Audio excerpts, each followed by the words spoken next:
Tonight, we're going to spend the next few hours living the quiet, ordinary life of someone history rarely remembers.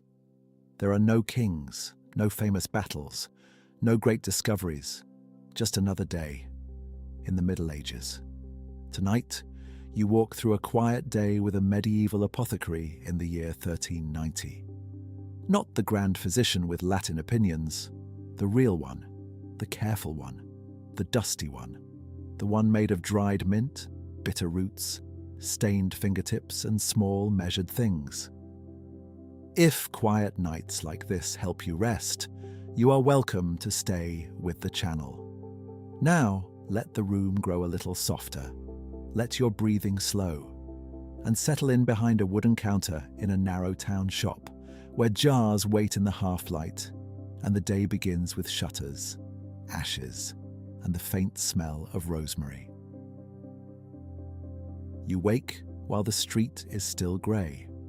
The room above or behind the shop holds the last of the night's cool air, and your body rises before it feels fully willing. This is not dramatic work. It begins with stiff knees, a dry mouth, and the memory of yesterday's smells still caught in the wood. Resin, vinegar, old smoke, something sweet from a sugar jar that did not quite close cleanly. By 1390, an apothecary like you usually belongs to a town, not an isolated village. The trade depends on too many things, arriving from somewhere else. Bundles of local herbs, yes, but also pepper, ginger, cinnamon, cloves, gums, resins, sugar, wax, paper, cloth, and glass. It depends on people with coin, or at least with household credit. It depends on priests, servants, widows, physicians, merchants, and worried parents knowing where your door is. Down the wooden stair, the shop is quiet in the way workrooms are quiet before hands begin moving in them. The front shutter bars lift with a familiar drag. You open one panel, then the next. A thin morning light comes across the counter and catches the curve of ceramic jars. Some are plain, some are finer. Better supplied shops in this period may keep ingredients in albarelli or other ceramic vessels that protect the contents and make them easier to label. The room does not look rich. Still, it looks ordered, and order is half the trade. Before any customer arrives, you go to the shelves and chests. This is a daily little patrol against damp. Dried herbs cannot simply be trusted. Mint softens. Sage loses its clean edge. Rosemary can hold, but only if the air has not turned against it. Seeds draw insects. Powder cakes in its paper. Mold begins quietly. A careless apothecary can lose money while the room seems perfectly still. You lift lids. You pinch a little fennel between finger and thumb.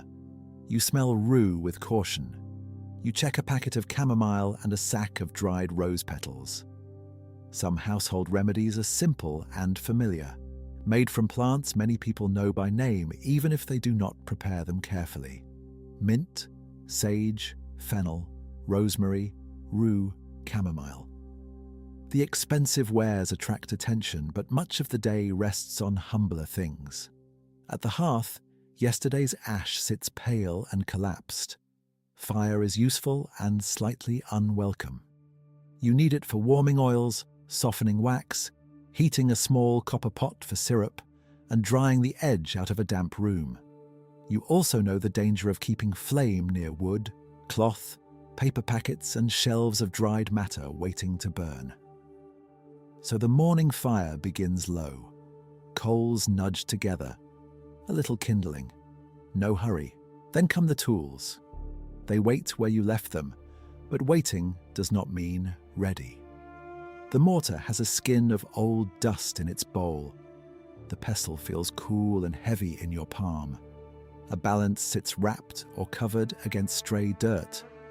Small nested weights must be checked, because a false measure can stain a reputation faster than a bitter remedy can.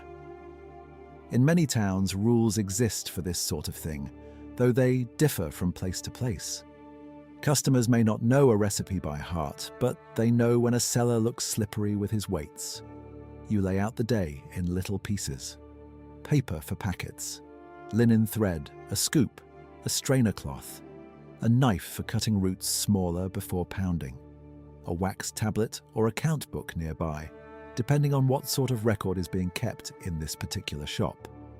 Apprenticeship teaches this more than any single grand idea. Clean the jar, tie the packet, learn the names, learn the smell, learn how fine a powder must be before it stops being leaf and starts being medicine. The bells in the town begin to sort the morning better than any mechanical clock would for most people around you. Somewhere nearby, another shutter opens. A cart rattles over stone. The light reaches farther across the counter. The shop is awake now, though only just. Nothing glorious has happened. You have only opened wood, checked for damp, stirred ash and set a bronze mortar where your arm can reach it easily. That is enough. The day has started in the smallest possible way, which is how most useful days begin. The first true work of the morning is often pounding. Not loudly, not in a heroic rhythm. Just the steady, small labor of reducing one thing into another form. Dried root goes into the mortar. Seeds follow. A pinch of leaf. The pestle rises and falls. Your shoulder wakes fully before the rest of you does. The mortar is one of the tools that makes the trade visible. Without it, the shop would be only a cupboard of ingredients. With it, you turn stock into preparation. Medieval medicines are not all the same shape. Some are powders folded into packets. Some become electuaries, thick and sweet, where sugar or honey helps carry bitter ingredients. Some are syrups warmed gently and poured with care. Some are ointments, oils, plasters, or infused vinegars and wines. Texture matters. Shelf life matters. Taste matters too, especially when a remedy has to be swallowed more than once. Sugar sits in the room with a kind of quiet authority. It is expensive enough to be noticed and useful enough to be worth the trouble. In this period, it is not just a kitchen luxury. It preserves syrups. It softens bitterness. It helps turn medicine into something a customer can keep, transport, and persuade another person to take. Beside it may stand honey, wax, and spice boxes whose contents came much farther than the herbs hanging above your head. You reach for ginger, then cinnamon. Not every customer buys costly compounds, and not every apothecary stocks the grandest remedies in equal quantity. That part varies by town, wealth, and trade connections. But spices and medicine overlap heavily here. A person entering the shop smells treatment and commerce mixed together. Sweetness from sugar, dust from bark, sharp green notes from crushed herbs, the faint sour line of vinegar, a little lamp oil, a little smoke. As the light improves, the front of the shop becomes more than a room for making. It becomes a room for selling. The counter separates cleaner display from heavier compounding. Jars face outward. Packets rest in order. A box of dried roots stays below where hands can reach, but customers do not have to see every rough piece of stock. The workbench behind the counter carries the less graceful parts of the trade. Cloth filters, sticky spoons, an earthenware bowl waiting under a strainer. Dust in the grain of the wood. An apprentice, if the household has one, may already be moving through the smaller chores that keep the place from sinking into disorder. Sweeping herb dust from the floor, fetching water, cutting paper, rinsing a pot, turning a jar so its label can be read more easily. Apprenticeship is the ordinary path into this life. A young worker learns less from speeches than from repetition. This root here, that seed there. Never put the damp spoon back in the sugar. Never trust a torn packet. Never leave a balance crooked on the board. The first customer may not even ask for anything rare. Very often the morning begins with common needs. A servant sent for something to settle a stomach. A neighbor wanting dried mint, fennel, or sage. a household asking for rosewater, or a simple preparation already familiar in local practice. By the later Middle Ages, apothecaries and physicians are increasingly distinct in many towns. The physician, where one is available, gives learned judgment and advice. The apothecary prepares, measures, sells, and remembers where everything is kept. Even where the boundary is not perfect, the difference is becoming easier to see. You weigh out a portion on the balance, adding tiny weights one by one until both sides hold still. That pause matters. Accuracy is part of the promise. The customer may not understand the text behind the recipe, drawn from Greek, Arabic, and Latin traditions, carried through manuscript books and working collections. Still, the customer can see your hand hesitate, adjust, and settle. That visible care is worth something. A paper packet is folded. Linen thread goes around it twice. Another small medicine joins the morning. Outside, the street is fully awake now. Inside, the work remains measured and close to the table. Pound, sift, weigh, tie, warm a little syrup, wipe the spoon, put the jar back. The hours pass less like a story than like a shelf being steadily put in order. And that is a comfort of its own. By the time the sun has climbed a little higher, the first errands of the day begin to arrive in a steadier stream. Not a crowd, just a patient sequence of knocks, lifted latches, and familiar faces framed by the light at the door. A servant comes first, with a scrap of instruction remembered more by habit than by exact words. Something gentle for a mistress whose stomach has been unsettled since last night. Something warming, but not too strong. The request is ordinary enough that your hand goes at once to the shelf where the safer, simpler things rest. Dried mint, a little fennel, perhaps a bit of anise if you have it. Herbs that households know and yet still come to buy already measured, already clean, already trusted. You open the jar and the scent rises at once, green though the leaves are dry. Not fresh from a garden. That is not the smell. It is drier than that. A smell of summer kept past its proper season. You rub a little between your fingers to test it. If it powders too easily, it is old. If it bends with a faint softness still left in it, the leaf has kept some strength. Then into the mortar it goes. Not much, just enough. The pestle lifts and falls. Not heavily now. More of a turning crush than a blow.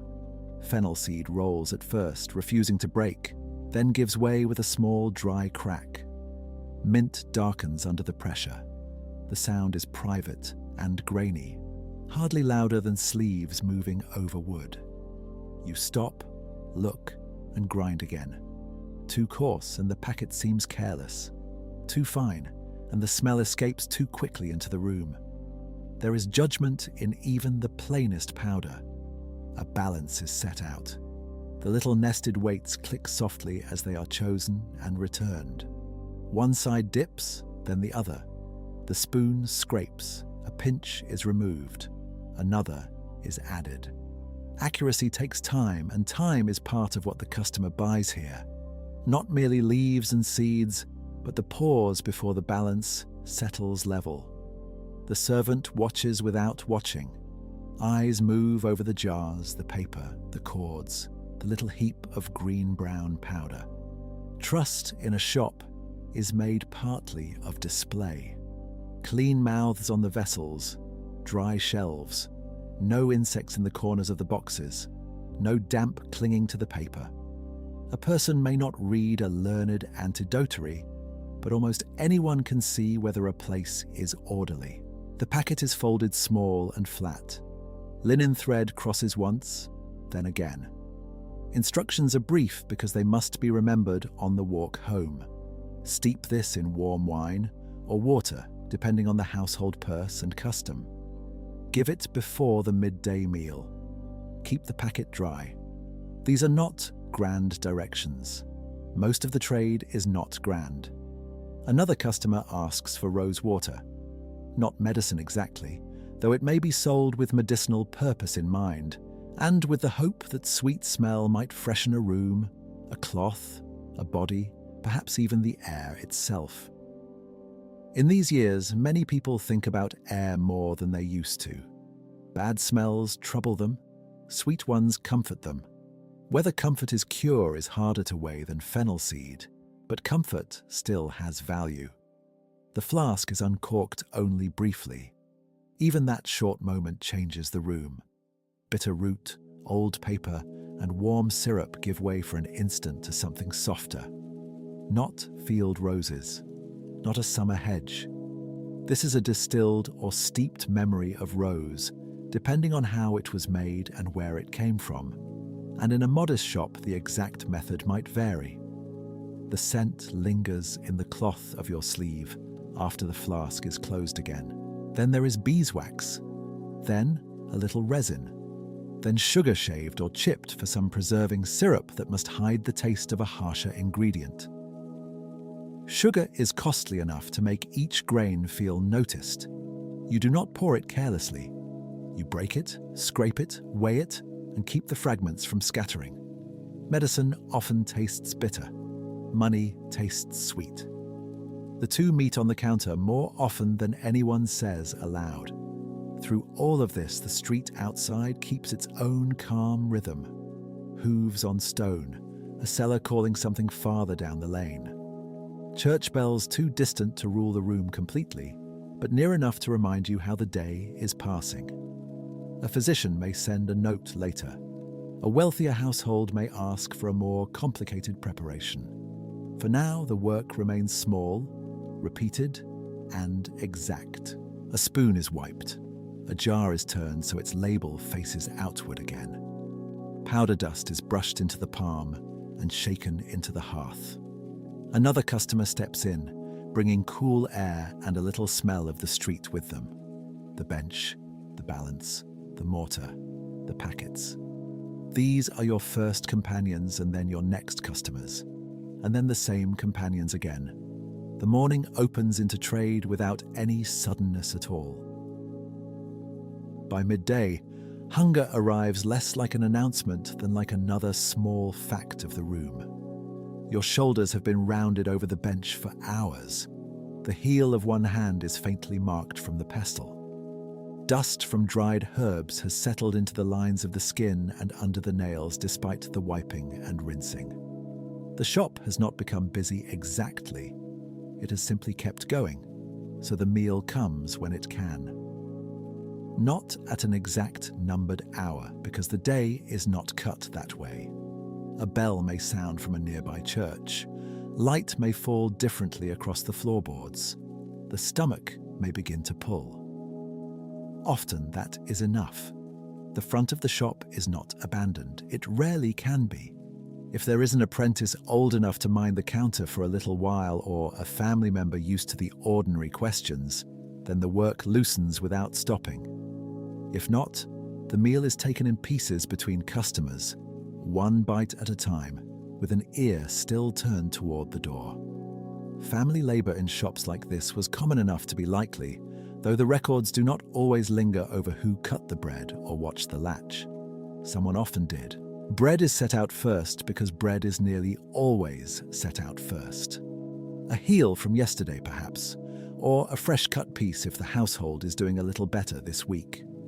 Beside it, there may be cheese, firm enough to slice with a short knife, a bowl of pottage if the pot has something left in it, onion or leek, maybe a little ale, small and ordinary, or watered wine. Nothing in the meal shines, it only steadies. You sit where you can still see the shelves.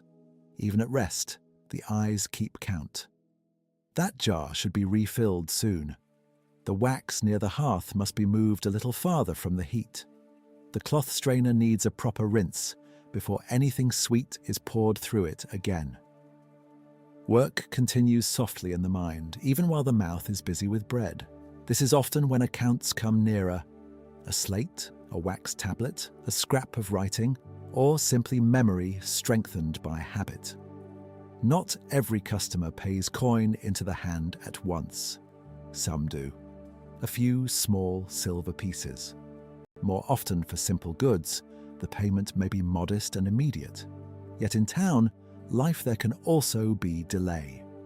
A household known to the shop may settle later. A religious house may keep its own schedule. A physician who sends several customers may not always stand there to pay on their behalf.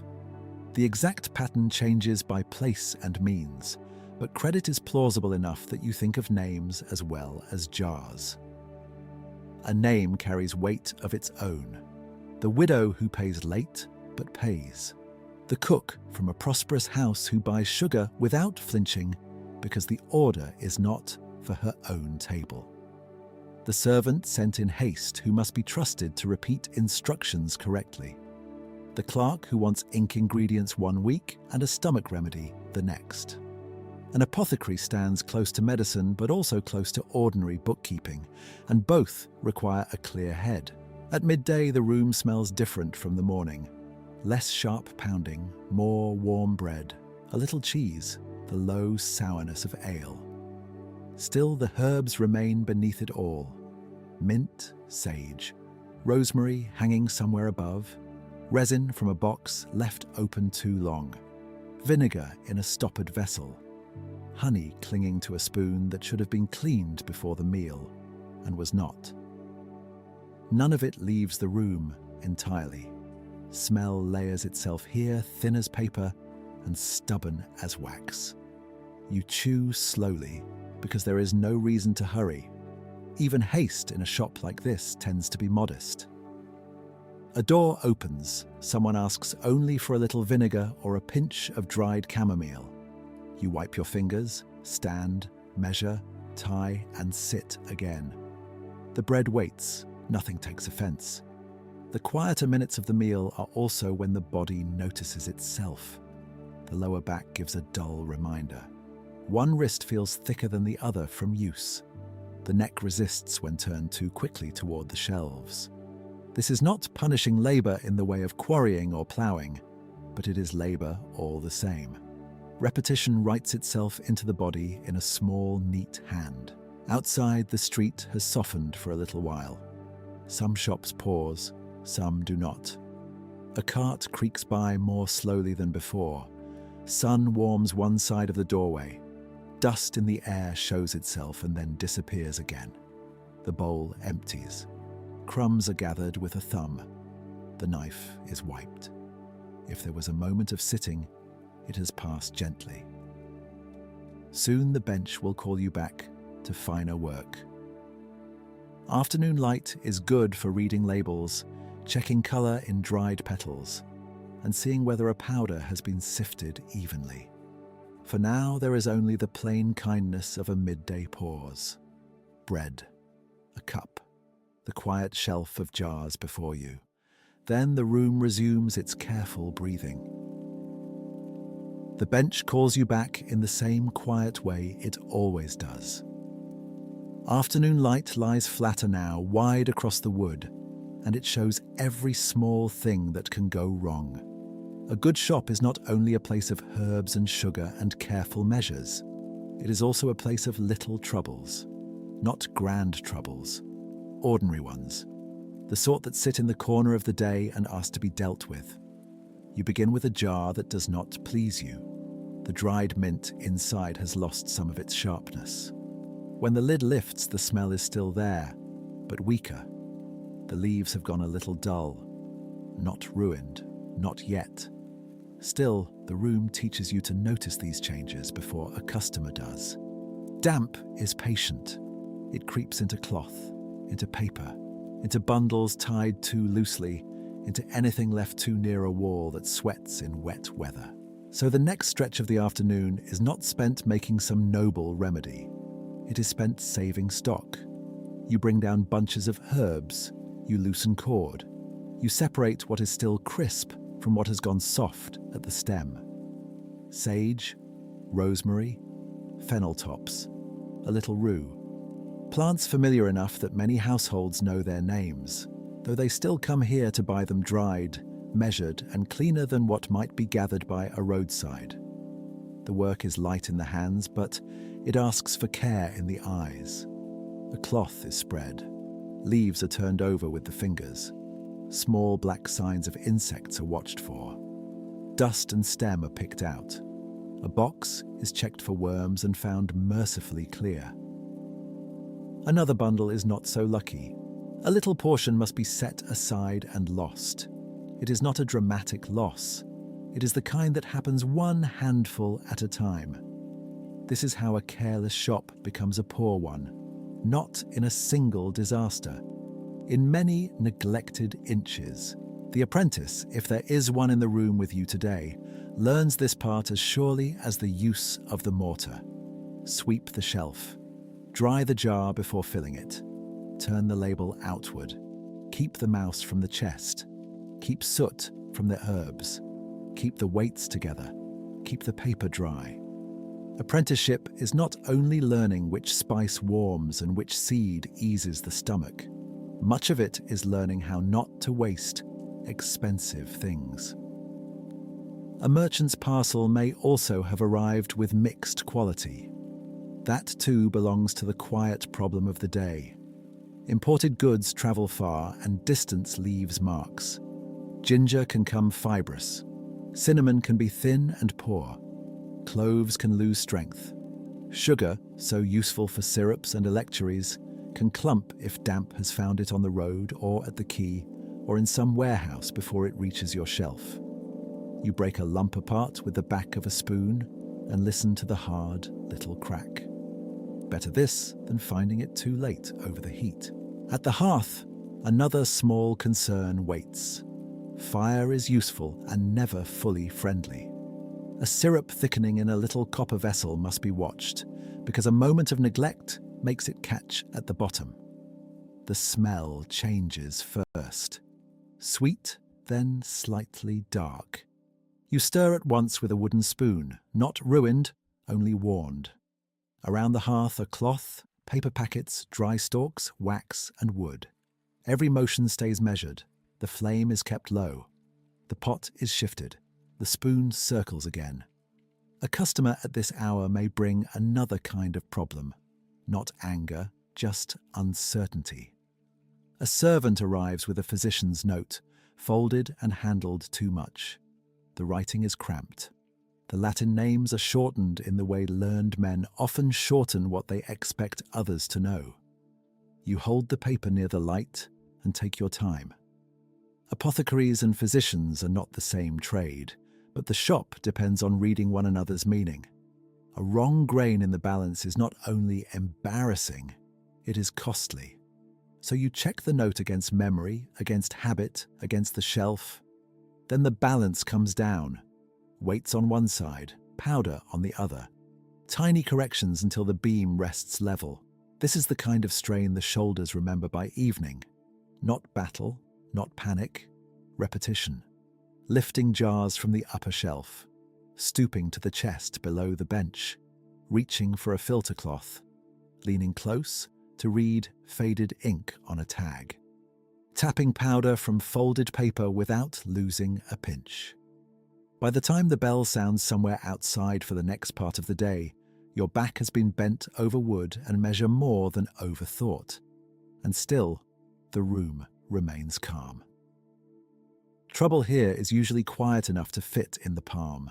A faded herb, a damp packet, a weight misplaced by an inch, a syrup nearly too dark, a parcel not as fine as promised.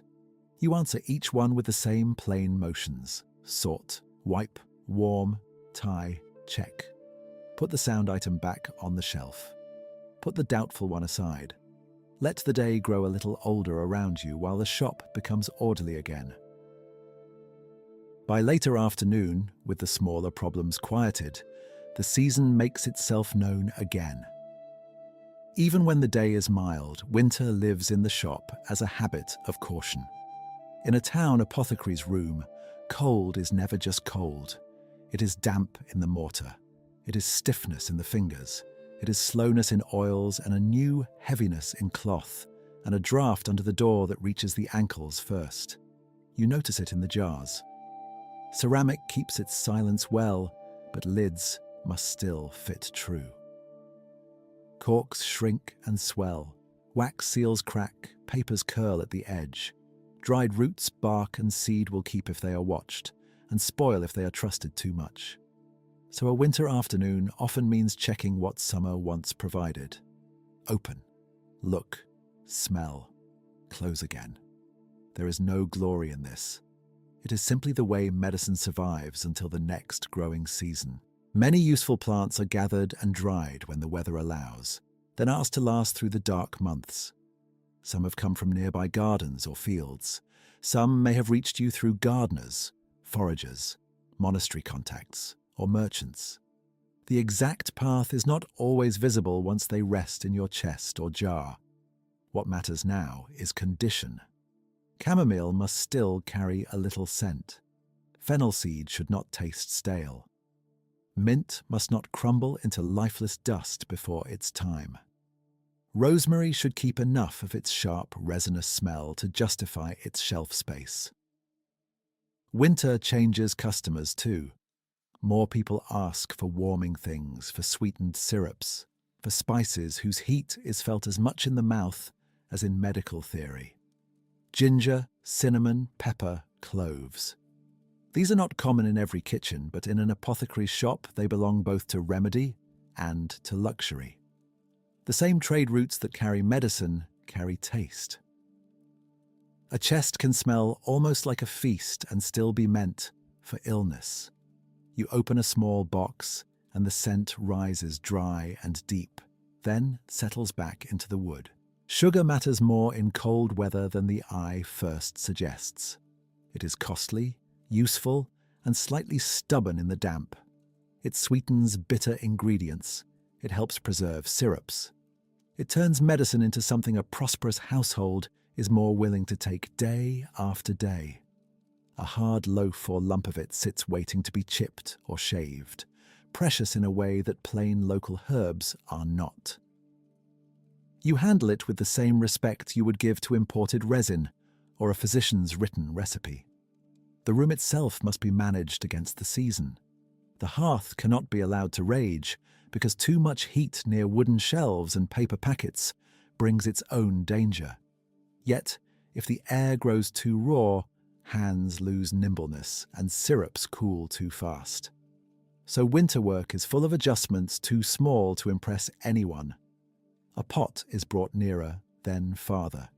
A shutter is closed against wet wind but opened a crack for smoke. A bundle is moved away from stone. A folded cloth is placed under a jar so the cold of the bench does not bite it directly. Outside, the town sounds different in winter. Wheels drag through mud instead of rattling over dry ruts. Hooves strike with a duller note. People enter carrying wet hems, red hands, and the smell of cold air caught in wool. When the door opens, the whole shop shifts for a moment. Lamp flame stirs. Hanging herbs move faintly.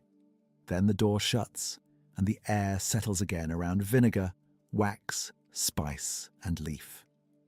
The season also reminds you that stock is not endless. If a bundle was spoiled in autumn, you feel the mistake now.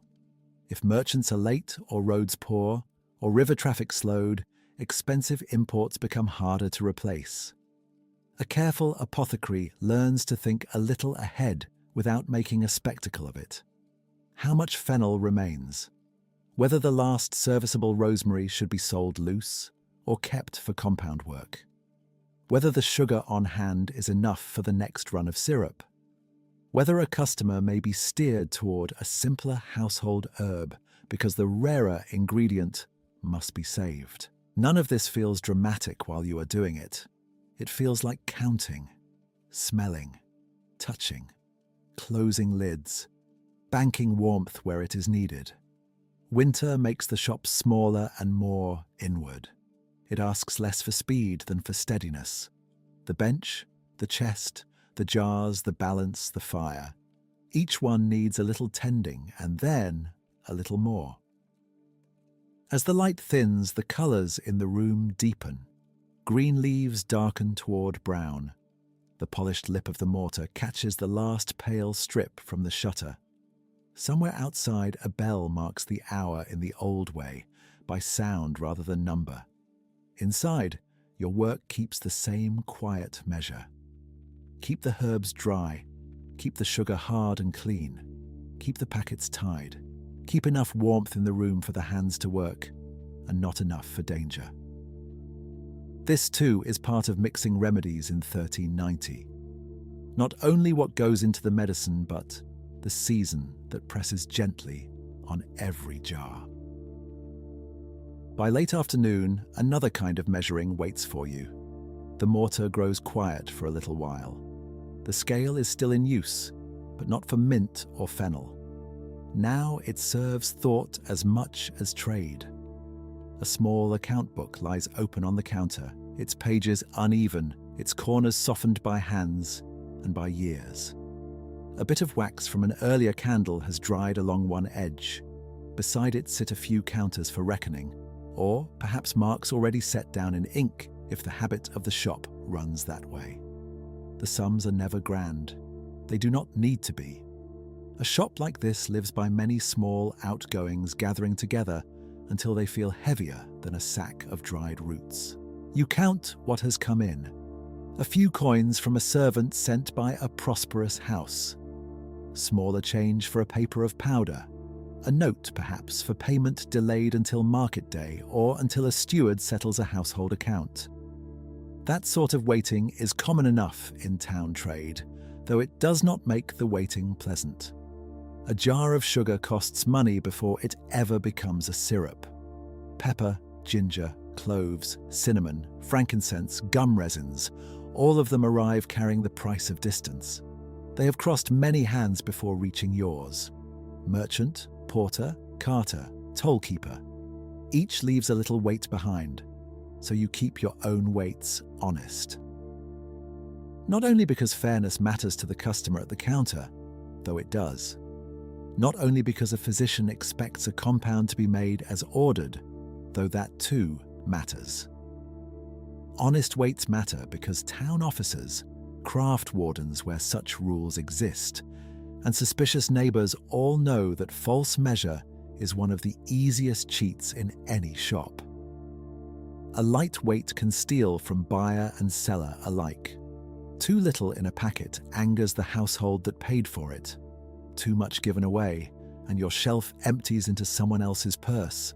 You lift the nested weights one by one. They are familiar as fingertips, tiny pieces of authority in metal form. They click softly on the pan. A little dust clings to the beam of the balance, and you wipe it away with the edge of a cloth. Even in this hour, there is maintenance. The tools of trust need tending as much as the herbs do. Then there are dues less visible than a coin placed on the wood. Rent for the shop, if the room is not fully your own. Fees tied to the trade in places where the craft is watched more closely. Toll folded into the cost of wares entering the town. Fuel for the hearth. Linen for tying packets. Paper. Parchment scraps. Wax. Lamp oil. Clean jars when an old one cracks. Corks or stoppers when a vessel no longer seals well. None of these sounds very dramatic. That is why they are effective. They drain by drips. You look toward the shelves and see not only remedies, but money resting in another shape. Sugarloaf wrapped and waiting, rosewater in glass, dried sage bundled under the beam, a chest with roots and bark, a jar of honey, a little store of value if all remains dry, unspoiled, and unsinged by accident. A bad season, a careless ember, a damp corner, one dishonest supplier, and part of the shop's wealth simply fades into uselessness. There is no need to speak these worries aloud. They are ordinary. They belong to the room as much as the smell of wax and mint. You note what must be paid. You note who still owes. You note what stock grows thin. Perhaps a physician's servant will come tomorrow with a written recipe and ready money. Perhaps only townsfolk will ask for the simple things. Either way, the account must hold. Outside, someone passes with boots brushing the street grit. A cart rolls by with the slow complaint of wood on wood. Inside, the page receives another mark. This is part of healing in a town. Not a learned argument from a university hall. Not a fine speech in Latin. Just the plain arithmetic that keeps sugar on the shelf, keeps resin in the jar, keeps the balance true, and lets the shutters open again in the morning. When the figures are done for now, you rest your hand on the open page for a moment. The paper is cool. The room is quieter than it was at noon. In that quiet, numbers become another household task, no more grand than sweeping dust from the floor. Necessary. Repeated. Never fully finished. As the afternoon thins toward evening, the town begins to lean toward prayer. You do not need a clock face to know it. The bell tells you.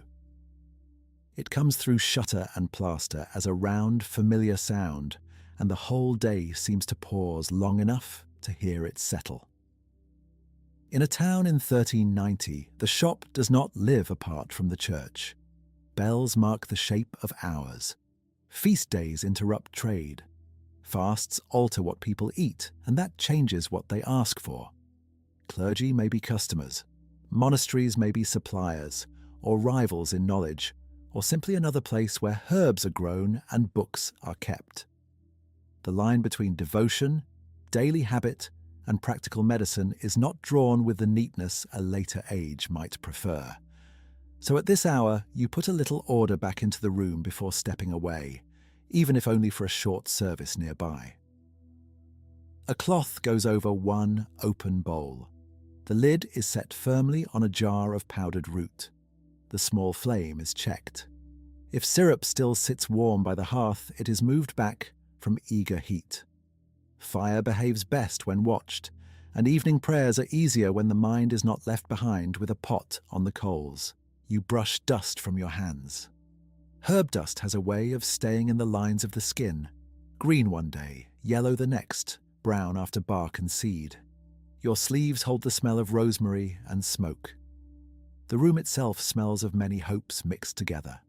Honey for soothing, vinegar for steeping, rosewater for comfort and air, bitter roots for complaints lower in the body, resin for plasters, wax for seals and salves. Some people trust these things because a physician has ordered them. Some because a mother or neighbour swears by them. Some because smell itself feels like protection, especially in a century that has known bad air as a serious fear. You may go out to church. You may only pause where you are as the bell sounds and the street around you shifts. The exact custom would differ from town to town, household to household, but the rhythm is there either way. Work yields for a moment to something larger and more regular than trade. On the way, if you step outside, the air feels sharper than the shop. Damp stone, cooling smoke, the last thin market noises. A line of roofs turning dull under the evening sky. Other townspeople drift in the same direction, not in haste, just in habit. An artisan with rough hands, a servant with a basket, a widow with her cloak close at the throat. Everyone carrying the day's ordinary tiredness. Inside the church there is another kind of scent. Wax, cold stone, wool cloaks drying slowly, breath in the dimness. If incense is used, it meets the memory of frankincense from your own shelf in a gentler, higher way. The same substance can belong to prayer in 1 hour and to a remedy or aromatic mixture in another. That is how porous the world is here. Medicine, worship, trade and household care do not sit in separate rooms. The service is not an interruption so much as another bell mark in the same long chain of tasks. You stand, you listen. You let the words pass over you whether or not every phrase holds your full attention. Tiredness makes its own kind of devotion. So does routine. A person who has spent the day weighing grains of powder may find comfort in being measured by something other than the balance. When you return, the shop greets you with its close, familiar smell. Nothing dramatic has changed. The jars remain on their shelves. The bench waits. The mortar is where you left it, broad and patient. There may still be one last small request before shuttering the front. A soothing syrup, a little packet for the stomach, a measure of rosemary or mint for a household chest. Or there may be only the quiet work of closure. The bell has folded one part of the day into the next. Evening is here now, not suddenly, but completely. The street lowers its voice. The room does the same. You set your hand once more to the plain duties nearest you, with a soft steadiness that has carried the whole day along. The last customer does not come, or if one does, it is only for something small enough to be wrapped in a scrap of paper and passed over in a few quiet words. When that little exchange is done, the front of the shop can finally belong again to the people who live inside it. You lower the shutter. Wood meets wood with a tired sound. The street is still there on the other side, but softer now, as if distance has been made from a single plank and an iron latch. The room grows inward. It becomes less a place of trade and more a household that happens to smell of rosemary, resin, and warmed sugar. This is one of the plain truths of the apothecary's life. The shop and the home often lean against each other or are the same set of rooms divided only by habit. Work does not end at a gate far away. It settles into the evening with you. The bench remains the bench. The shelves remain full of jars. The account book is only an arm's reach from where bread may soon be cut. Someone in the household is already moving through the room with the slower rhythm that comes after business. A wife, a sister, a servant, an apprentice grown quiet with the hour, perhaps a child old enough to carry kindling but not old enough to read the labels. The exact shape of the household changes from one town and one shop to another. Records do not always speak clearly about who did each small thing, but a working place like this rarely runs on one pair of hands alone. So now the scattered labor of the day gathers back into family labor. A cloth is shaken out near the door. Fine herb dust lifts, catches the low light, then disappears. A basket is brought closer to the wall. Twine is wound and saved. Corks are counted. The little knife used to cut paper packets is wiped clean and set down where it can be found tomorrow without thought. None of it is grand. All of it matters. If there is an apprentice in the house, the evening has its own lesson for that young body too. Apprenticeship is not only recipes and names in books. It is order. It is learning where the scoop belongs when the work is over. It is being told, gently or not so gently, that a damp cloth must not be left near the dried mint, that a balance should not be bumped with careless sleeves, that a jar once opened must be closed again before talk carries the mind elsewhere. The trade enters the memory through repetition more than through speeches. A younger helper may sweep. Another may climb the small stool and check the higher shelf, making sure a stopper sits firm in the neck of a bottle. Someone else may carry away the bowl used for washing sticky syrup from the spoon. Water sloshes softly in the basin. The floor underfoot is rough plank, familiar to bare soles or worn shoes. Evening work has a smaller sound than daytime work. No weighing for customers, no bargaining, no public voice, only the hush of putting things back. Then supper, if it has not already been started. Nothing in this room suggests a feast. A household tied to a town shop eats as artisans eat on ordinary days. Bread is set out, perhaps pottage thick from earlier in the day, warmed again near the fire. Cheese if there is some, onion or leek, a little ale or watered wine depending on means and custom. The smells of food lay themselves over the sharper shop smells without fully covering them. Vinegar, herbs, wax, warm grain. One life resting inside another. You sit at last, though not very far from the day's tools. The body notices this before the mind does. Shoulders ease, hands unclench, then remember their soreness. The palm that held the pestle all morning still carries a faint pressure, as if the bronze has left behind an invisible shape. The fingertips smell of paper, mint, and the bitter dust of ground root, even after washing. Talk at supper may be quiet and practical. Which merchant still owes for spice? Whether more sage must be bought soon or gathered from a known plot if the season allows. Whether the physician's servant is likely to return tomorrow for more syrup. Whether the roof by the back room still lets in a little damp when rain blows from the east.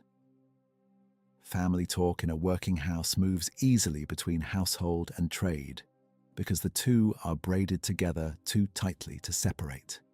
There may be children listening, not fully interested, tearing bread, growing heavy with sleep. There may be no children at all. There may be only adults sharing a room made close by work. In some towns and households, women almost certainly take part in shop labor more than the formal records show, though the documents often name the master more clearly than the rest.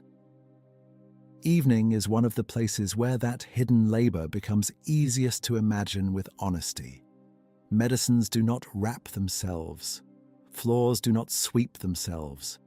Accounts do not remain orderly by miracle. A bit of mending may come out after the meal.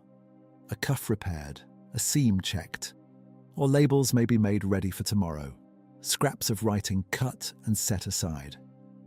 If a family member can read, a line from a recipe book or account may be checked by lamplight. If not, memory does the work. Many tasks in a shop are remembered first with the hands, and only later with words. The fire must still be watched. That is part of family life here too. A warm hearth has served the syrups and the meal, but an unwatched spark can undo wood, cloth, paper, dried herbs, and sleep together. So someone rakes it down. Someone banks it carefully. Not dead, not lively. Just enough for morning ease, if that is the household habit, or low enough to make the room safe for the night. Fire in an apothecary's shop is always both servant and quiet threat. The light lowers. Shadows climb the shelves. The jars that were so useful in daylight become shapes again, round-bellied and still, each one holding its own little promise against pain, cough, swelling, sour stomach, troubled sleep. They wait better than people do. They wait without hunger, without aching backs, without rent to meet. You remain among your own people if your own people are here, or among your household companions in the broad, medieval sense of the word. Not a private modern home with work left elsewhere, but a shared place of labor, food, correction, and rest. The day's trade has narrowed into domestic quiet. Someone yawns without apology. Someone folds the cloth once more. A stool scrapes lightly, then is still. And in that mild evening closeness, the apothecary's life looks less like a line of customers and more like what it really is. Repeated care, repeated handling, repeated tidying. A trade learned across years and supported very often by more hands than the account book admits. The room holds all of it at once. Shop, kitchen corner, storehouse, lesson place, supper table, nearly now a place to sleep. Nearly now a place to sleep. That is what the room becomes by slow degrees, not at once, not with any clear dividing line. The shop does not stop being a shop simply because the sky has gone dark. The jars are still on their shelves. The little weights are still nested together in their box. The mortar still carries a pale dust in its hollow, even after it has been brushed out. The account page still lies where the last figures were entered. Trade clings to the room the way herb scent clings to cloth. You begin to put that trade to bed. A folded cloth passes once more over the board where packets were tied. You shake crumbs and powder from it outside the threshold or into the hearth, depending on what they are. A pinch of fennel seed can be kept. Bitter scrapings from a mixed plaster cannot. A little paper is saved if it is clean. Twine is wound back around a finger and set aside. In a shop where many things arrive from far away, and many things cost more than they seem they should, waste is tiresome to look at. So you save what can be saved. You throw away what has become useless. The motions are small and practiced. One by one, the open containers are checked again. Lids are pressed down. Leather coverings are tied. A ceramic jar is turned so its mark faces outward for morning. Dried herbs are looked over with the same plain suspicion as before. Damp is always patient. Mold is patient too. Insects are patient in their own way. A careless evening becomes a spoiled stock a few days later. So your fingers move through mint, sage, rosemary, and rue, not because this is exciting work, but because boring work keeps a household from losing money. Near the hearth, the last useful warmth is asked to do a little more. Perhaps a spoon is dipped into a syrup to feel whether it has thickened enough for storage.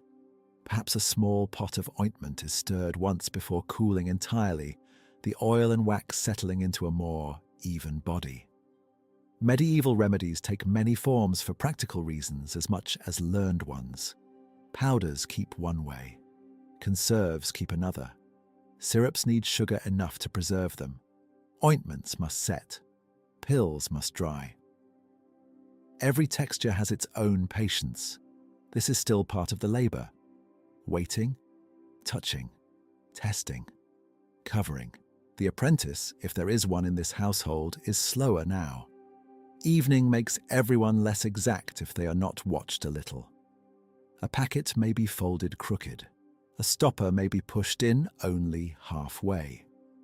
A balance may be put away with one small weight missing from its place. So you look. You do not make a speech of it. You simply look, and a hand reaches quietly to correct what has been left untidy. Apprenticeship in a trade like this is made of repetition more than revelation. A young worker learns names, smells, textures, and measures, but also learns where each object sleeps at night. Then the fire must be made safer. This matters in any working house, and especially here where cloth, paper, dried plants, oil, wax, and wooden shelves all keep close company. The flame is lowered, coals are drawn together. Ash may be banked over part of the heat, so that a little life remains for morning without leaving too much danger for the dark hours. Fire is useful all day and worrying all night. You respect it in the plain medieval way, by tending it carefully, and then mistrusting it anyway. The shutters are checked. The bar sits where it should. Street sound reaches the room in softer pieces now. A late footstep, a cart somewhere farther off, a voice that does not need your answer. Town life continues beyond the boards and stone, but your part in it grows smaller with the light. In a larger or richer town, another shop may still glow down the lane. In a smaller place, darkness may already be claiming the whole street. Either way, the apothecary's world narrows to what can be reached by hand. And then, at last, the body notices itself. Your shoulders are round with the days stooping. One wrist remembers the mortar. The heels remember the floorboards. Herb dust has worked into the cuff and seam. Smoke from the lamp has found your sleeves. Sweetness from syrup, bitterness from bark, sharpness from vinegar. The dry breath of ground spice. All of it has settled faintly into skin and wool. The smell of the trade does not leave when the work ends. It comes with you towards sleep. Washing, if it happens now, is modest. A basin, A pitcher. Cool or only slightly warmed water. Hands first, because hands have touched everything. Under the nails there may still be a dark line from roots or resin. The face is wiped. The mouth is rinsed. No grand bath waits at the end of an ordinary day. Only enough cleaning to take off the surface of labor. Linen is loosened. Shoes are pulled away from tired feet. Stockings, if damp, are shifted nearer the warmth, but not so near as to scorch. The sleeping place is not far. In many such households it is very near indeed. The shop and the home share walls, air, and often the same floor of daily life. A separate chamber may exist, or a loft, or curtained space, but privacy in the modern sense is thin. Sleep comes among stored goods, family breathing, cooling ash and wood that answers the night weather with small sounds of its own.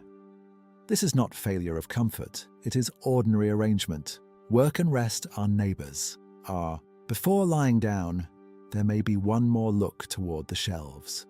Not out of drama, habit. You look as a miller listens for water, or a baker feels the oven. The shop rests under your care even while closed. Those ceramic jars with their powders and leaves, those packets tied in paper, those corked flasks and little boxes of spice, they are tomorrow's labour already waiting in stillness. The bed itself is plain.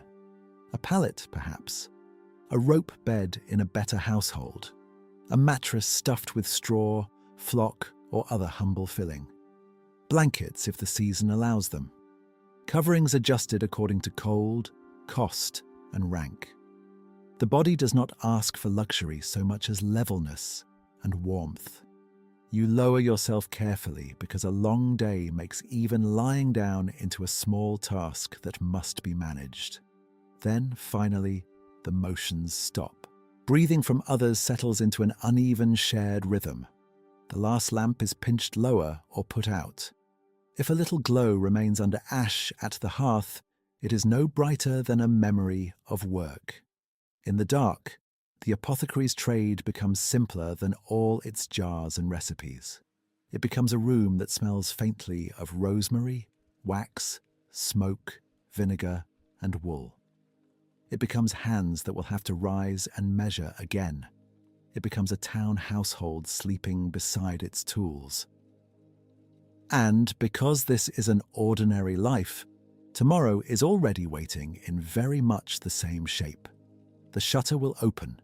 Dust will be seen in the slant of light. Someone will ask for something to sweeten a bitter mixture, or soothe a stomach, or ease a chest, or freshen a room that feels unwholesome. The balance will come out again. The pestle will begin again. The page will take more numbers. The day will not arrive with grandeur. It will arrive with routine. For now, though, none of that needs doing. The jars are shut, the coals are low, the board is wiped, the household is quiet. At last, you sleep. Morning returns in the same careful way it always does, not with surprise, not with novelty, with wood creaking a little in the cooler air, with pale light pressing at the shutter, with the memory of dried rosemary and vinegar still hanging in the room. You do not wake to a new life. You wake to the same bench, the same shelves, the same jars waiting to be handled again. The coals are dead now, only a faint grey among the ash. A little cold has settled into the mortar.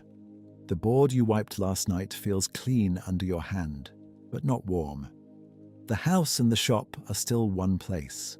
A sleeping place first, then, by degrees, a place of trade. Bedding is shifted. A stool is set upright. A cloth is folded away. The room becomes useful before it becomes fully bright. You open the shutter, and the day enters in a narrow bar. Dust wakes at once. It turns in the slant of light as though it has been waiting there all night for this one thin permission to be seen. Outside, the street is not busy yet. Someone passes with a bucket. Somewhere farther off, A door closes. The town clears its throat in small sounds. There is no grand beginning. You check what always needs checking. The jars first, a hand to the lid. A glance inside if yesterday's air felt wet. Dried mint should stay dry. Sage should crumble, not cling. Fennel seed should smell sharp when rubbed, not stale. A careless shop loses its stock little by little. Damp does not ruin everything at once. It works slowly. It softens leaves. It dulls scent. It invites mold where no mold should be. So your first labor on this new morning is not invention. It is prevention. A packet of yesterday's powder is still tied and waiting for collection. You turn it once in your fingers to be sure the fold has held. Beside it sits a small jar of syrup, the sugar having done its preserving work through the night. Sugar is costly enough to be treated with respect, but it earns its keep. It softens bitterness. It lengthens the life of mixtures that would spoil faster without it. It gives medicine a smoother passage into the mouth of someone already reluctant to swallow it. You stir the ash and coax the hearth back to a low, steady usefulness. Not a roaring fire. That would be wrong for this room and dangerous besides. Just enough heat for warming oil, loosening honey, taking the chill off a vessel, or keeping a small copper pot from going cold too quickly. Fire is always a servant that must be watched. Around wood shelving, paper packets, cloth strainers, wax and dry herbs, even a modest flame asks for respect. Water comes next. Fresh enough for the morning's work. Cloths shaken out. The balance set where the light can find it. Small nested weights laid ready, each one familiar in the hand. In a trade like this, the little measures matter. Customers know that they matter. City officers know it too, where rules are watched with any seriousness. An apothecary who grows careless with weights invites distrust long before any formal complaint. So you set the beam straight and let it rest in stillness before the day begins in earnest. Soon enough, the apprentice or another helper of the household begins moving through the same narrow space. Such labor was often shared, even when the records name only the master. A younger hand can sweep yesterday's grit from the floorboards, cut paper for packets, fetch water, watch the counter for a moment, or carry a message across town. A family member may do the same. The written line between shop and household is often much tidier than the real one.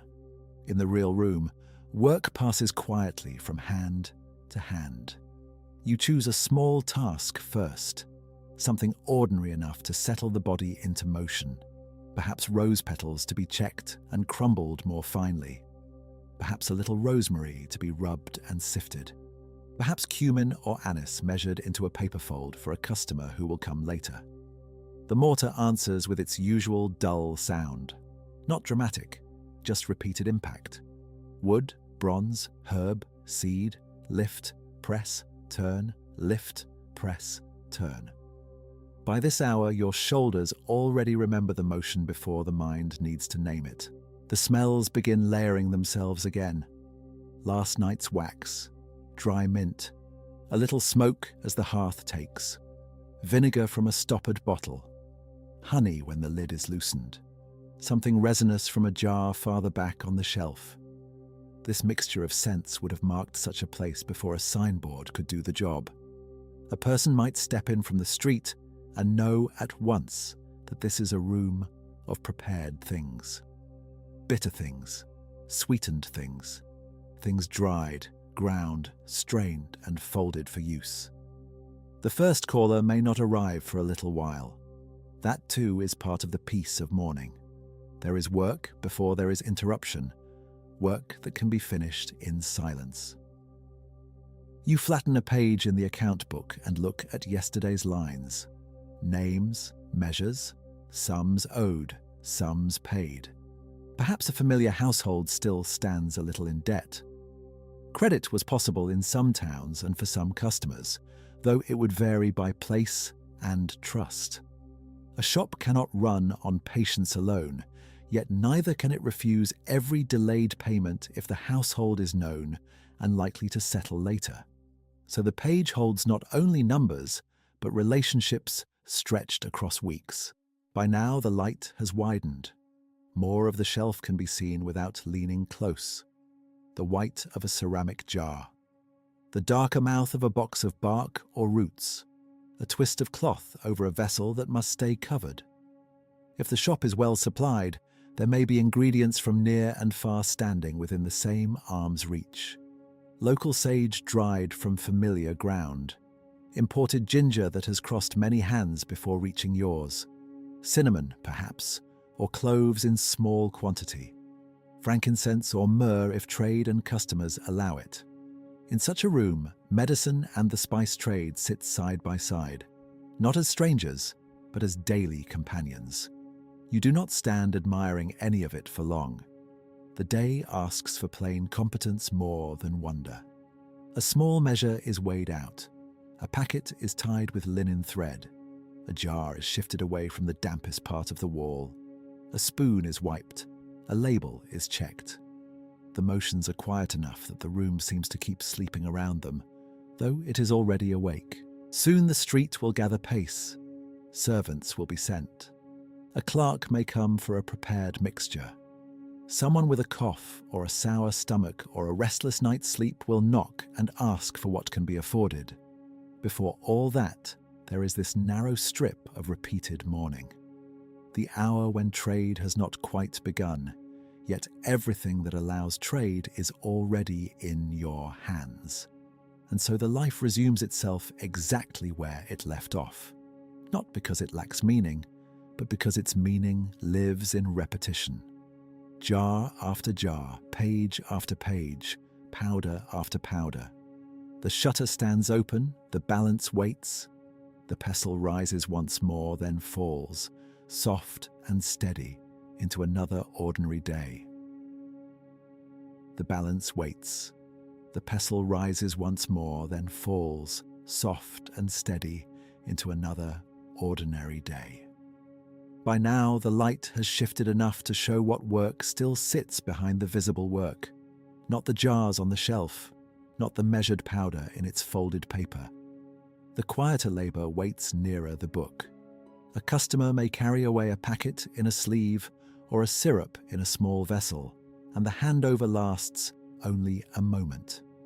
The market leaves can remain for weeks. So you draw the account book closer across the board. The leather is worn smooth at the edge. The page does not smell of herbs at all. It smells faintly of dust, old ink, and finger that have turned it many times. Trade depends on this as surely as it depends on fennel seed or sugar. A shop can look full and still be short of ready coin.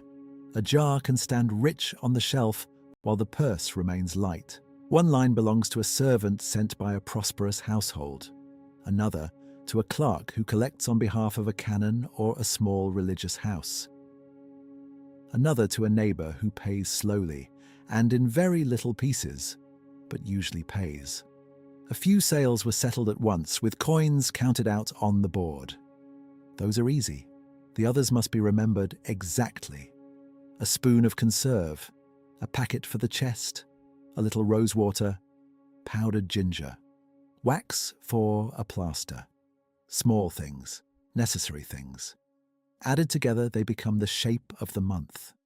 Your finger moves down the page. You pause over a name, then add a notation in the margin. This household still owes for the last mixture. That one sent payment through a boy 3 days late. Another account should not be pressed too hard, because the connection matters. In a town trade, memory and caution sit beside skill. A careless remedy can spoil trust. So can a clumsy debt. The writing itself is work. Ink dries too quickly if the room is warm near the hearth. It drags if the nib is not cut well. A cramped hand makes a cramped script. You flex the fingers once, then continue. The sound is small, a faint scratch, a pause, then another scratch. Behind it, The room keeps its low, familiar noises. Someone shifts a jar. Someone folds paper. A cart goes by outside with one loose wheel complaining at each turn. Medieval urban trade often runs on more than coins placed instantly in hand. Exact customs vary from town to town, and the records are not equally rich everywhere. But delayed settlement is plausible enough in a place where households know one another and where institutions buy on routine. The larger the customer, sometimes the longer the wait. A grander cloak does not always mean quicker payment. This leaves the day with a mild tension that never quite becomes drama. You do not chase debt through the streets. You note it. You carry it. You work around it. You hope imported goods do not rise too sharply in cost before old accounts come due. Pepper, cinnamon, ginger, sugar, frankincense, myrrh, gum resins, all the things that make a shelf look learned and useful, all of them have passed through many hands before reaching yours. Each hand has added its own need for profit, toll, or fee. By the time a lump of sugar or a parcel of spice reaches the shopboard, it carries distance inside it. That distance must be translated into tiny local sums. A pinch, a dram, a spoonful, a packet tied with thread. The grand routes of merchants and ships disappear into the pinch between your finger and thumb. The customer sees a remedy. You see that too. But you also see the cost of the jar, the paper, the weight of sugar, the trouble of keeping stock dry, the days before payment returns. So the book stays open. There may be dues besides the ordinary strain of buying and selling. Rent for the shop or room, depending on how the place is held. Fees attached to a craft or town custom where such regulation exists. Costs buried inside market tolls, and the long chain that imports must travel. The exact rules differ sharply by city. Some places inspect weights closely. Some care much about adulteration. Some set prices more firmly than others. In a modest room like this, those large civic arrangements arrive in a humble form. A needed payment. A complaint about measures. A visit from someone entitled to ask questions. That is why the weights are kept carefully. Not simply because precision flatters the craft, though it does. Not simply because a recipe depends on right proportion, though it does. The weights also defend you. A true weight on the scale can answer suspicion before it grows legs and walks through the quarter. You glance toward the balance again. Brass weights nested together, little pieces of certainty. They shine only where handling has polished them. The rest is dull. Honest tools often look that way. A customer enters and asks for something simple enough to break the counting. A small packet of dried mint. A little anise seed. Perhaps something more pleasant than medicinal, because in this trade the boundary is not always sharp. Spices, waxes, and sweet preparations sit near stricter remedies. A thing may comfort the stomach, freshen the breath, sweeten a draught, and signal a household's means all at once. The packet is made. The coin is small. This time it is paid at once. You place the money aside, then return to the page. The interruption has not helped the hand. The fingers feel stiffer now. Still, the lines continue. Name after name, amount after amount. Not beautiful, not grand, necessary. And while you write, the afternoon settles more deeply into the shop. Light touches the lip of a ceramic jar. Dust drifts where it can be seen and disappears where it cannot. The scent in the room has gone a little flatter than in the morning. Less bright mint, more paper, more wood, more cool ash from the hearth. This too belongs to the life of an apothecary in 1390. Not only the learned names, the imported aromatics, the careful grinding of roots and bark. Also this, a worn page, a list of debts, a reckoning done before supper with stained fingers and patient eyes. The shop remains open, The street remains busy. But for a little while, your trade is measured not in powders, but in lines of ink that try, as quietly as possible, to keep the whole room standing. The page stays open a little longer. Your thumb rests at the edge of it, keeping your place while the light thins over the counter. Outside, the street has not gone quiet yet. Wheels still pass over the ruts. A voice drifts by, then another. Somewhere farther off, a bell folds the late part of the day into the next hour. You lift your hand from the accounts only when the latch stirs. A customer does not always arrive with drama. More often, it is a servant with a small cloth purse, or a wife sent out just before supper, or an older man who has already waited to see whether the cough, the heaviness, the sour stomach, or the poor sleep might pass on its own. Many ailments are ordinary. Your trade depends on just how ordinary they are. So the book remains open, but the balance matters again. You slide the page aside, careful not to smear the ink with the side of your hand. The little brass weights come out once more. Their shapes are familiar enough that your fingers know them in near darkness. One by one, they touch the pan with a tiny, hard sound. Then a pinch of powder in folded paper. Then another. The measure is not large. It rarely is. Medicine costs money, and even simple remedies are sold in careful amounts. There is a quiet intimacy in serving the late customer. Morning trade carries bustle. Afternoon has errands and interruptions. Evening narrows everything. The request comes in a lower voice. The lamp burns nearer the face. The whole shop seems smaller, though nothing in it has moved. You reach for what is likely to keep well through the night. A powder rather than a fresh steeping. A syrup already made and stoppered. An ointment that can sit in a little pot by the bed or near the hearth. Medieval medicines take many forms, and the form matters almost as much as the ingredient. Syrups keep sweetness around bitterness. Electuaries hold powders in a soft, dense mass. Ointments stay where they are spread. Vinegar bites the nose and carries other things with it. Oil softens, wax thickens, honey binds. The customer waits while you work, and the waiting is part of the exchange. No bell rings. No drawer snaps shut. Only paper slides against wood. A spoon taps a jar rim. Linen thread is pulled and wrapped around a folded packet. The knot is small, tight enough to travel home in a sleeve or basket. You may give a few spoken instructions, simple and plain. Morning and evening. A little in warm wine. A small amount after food. Keep it covered.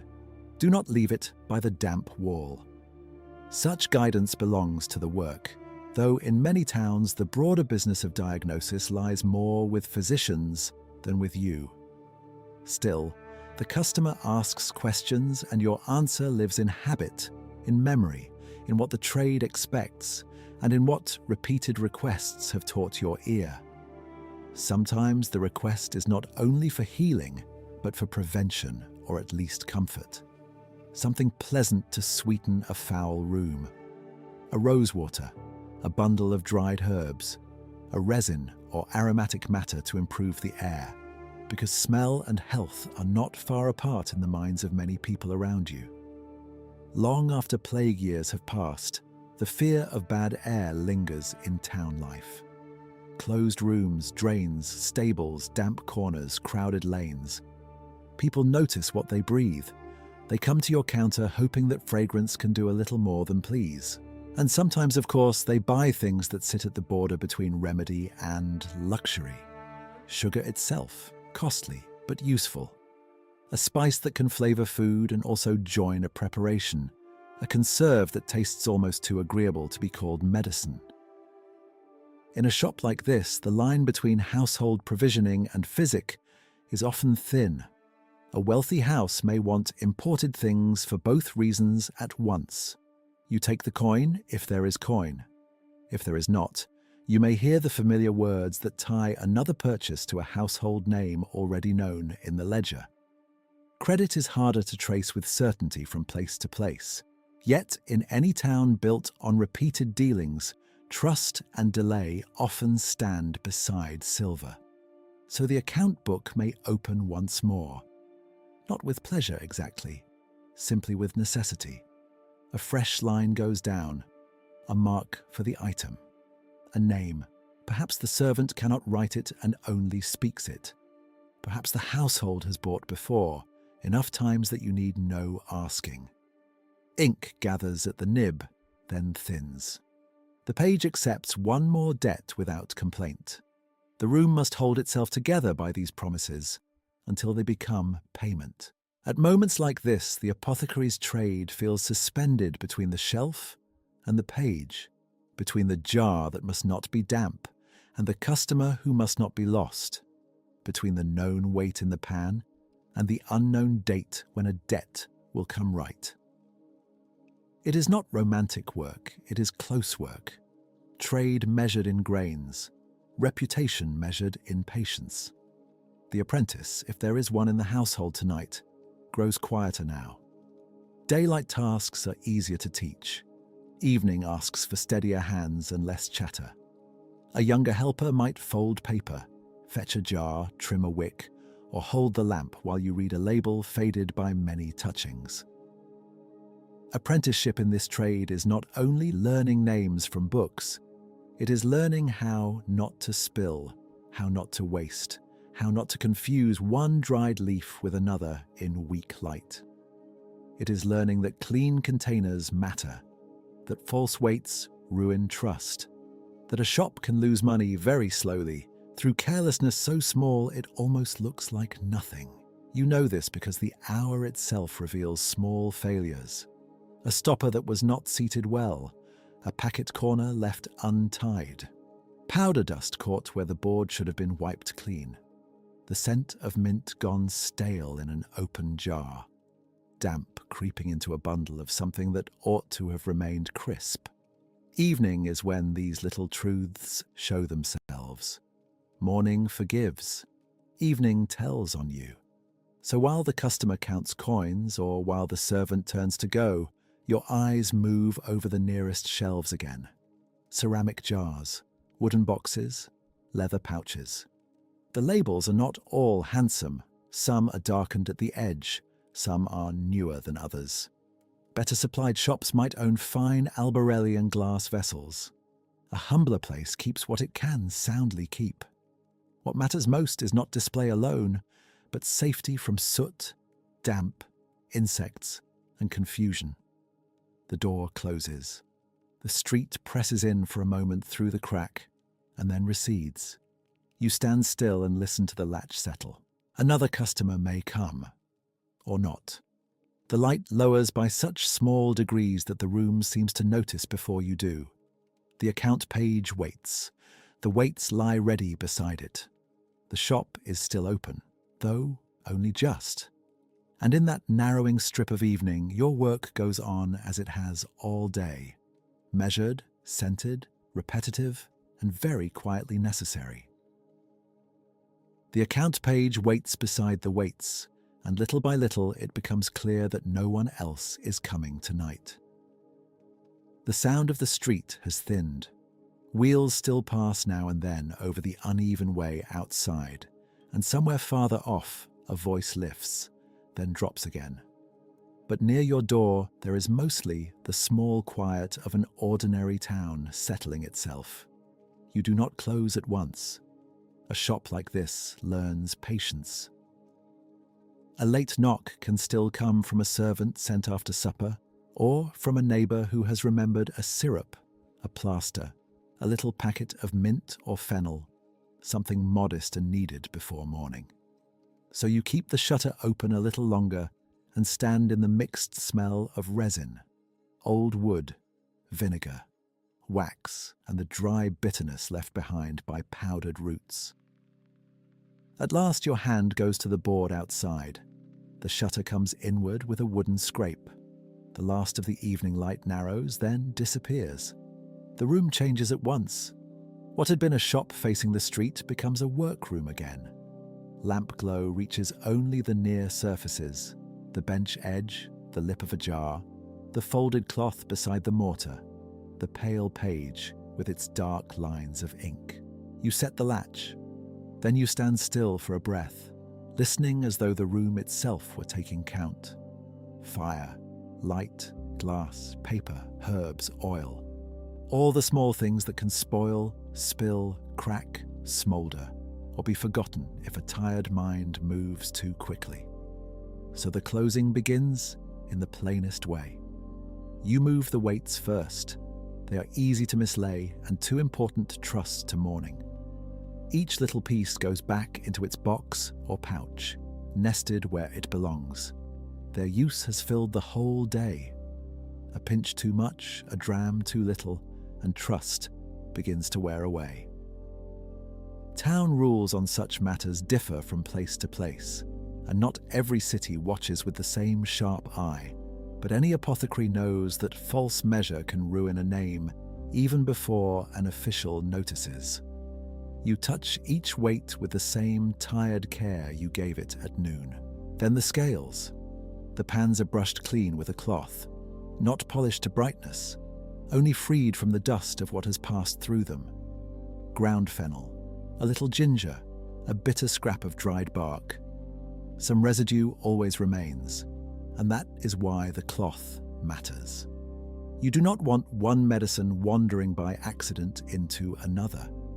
Not because the room is grand or scientific in any modern sense, simply because even an ordinary shop depends on keeping one thing from becoming the wrong thing. The jars come next. The better ones have lids that still sit true. Others need a scrap of cloth or waxed cover tied close. You go shelf by shelf, not quickly. Seeds are checked for damp. Leaves are checked for any hint of softening. Powdered stock is watched most carefully because it has already been broken down and offers itself more easily to air, insects, and confusion. Sage, rue, mint, ground spice, resin. The labels are not all handsome. Some are worn at the edges, some smudged by long fingers. Yet each one is read again in the low light, as if the eye itself were making a second fastening where the lid cannot. A prosperous shop might display more fine ceramic ware, more painted jars, more glass that catches a lamp prettily. This room is more careful than splendid. What matters now is that the rosemary stays dry, the sugar stays hard, the wax stays covered, and the costly imported things remain separate from the common ones. Pepper and cloves do not belong in careless reach of spilled vinegar. Frankincense should not spend the night breathing kitchen smoke. Even honey, generous and slow, needs its mouth tied close against dust and flies. You lay a cloth over the open paper packets prepared earlier in the day. A few are to be collected tomorrow. A few may travel by messenger to a household with an account already running in the book. Ready payment in coin is welcome when it comes, but not every customer pays at once. A familiar servant may carry away a preparation with only a nod and a promise that the reckoning will be made later. A religious house, a prosperous widow, a physician's regular patient, any of them may stand in your pages before they stand in your hand as silver. So the packets wait under cloth, identified, tied, and as safe from drifting soot as you can keep them. Now the bench itself. You sweep toward your palm with short strokes. Herb dust gathers in a soft, dull line. Tiny threads from cut paper. A grain or two of sugar. A splinter of bark. The leavings of work are not dramatic. They are only persistent. They settle into corners and into the seams of boards. By night, the whole day can be read in them. Here a green trace from dried leaves. There an amber stickiness where syrup thickened on the spoon. There again a chalky pale mark from some ground substance that wanted one more turn in the mortar. The mortar is heavy even now. You tip it, brush it, and feel in your wrist the memory of all the lifting and pounding that has gone into this single day. The tool is never truly at rest while the trade continues. Tomorrow it will begin again with seeds, with roots, with spice, with something bitter that needs reducing, softening, blending. Tonight it only receives a final scrape of the spatula and a wipe of cloth around its lip. Near the hearth, your attention grows slower and more exact.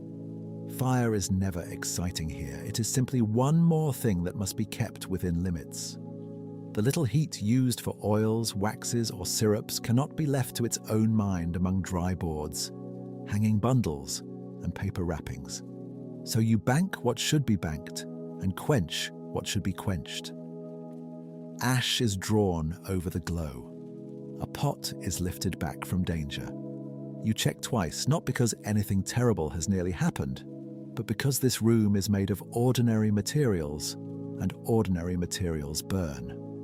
The lamp is trimmed.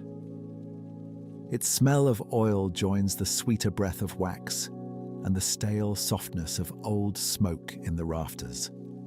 Shadows rise behind the jars. The front of the shop is dim now, almost private, though all day it has belonged in part to the town. An apothecary's room is always both things.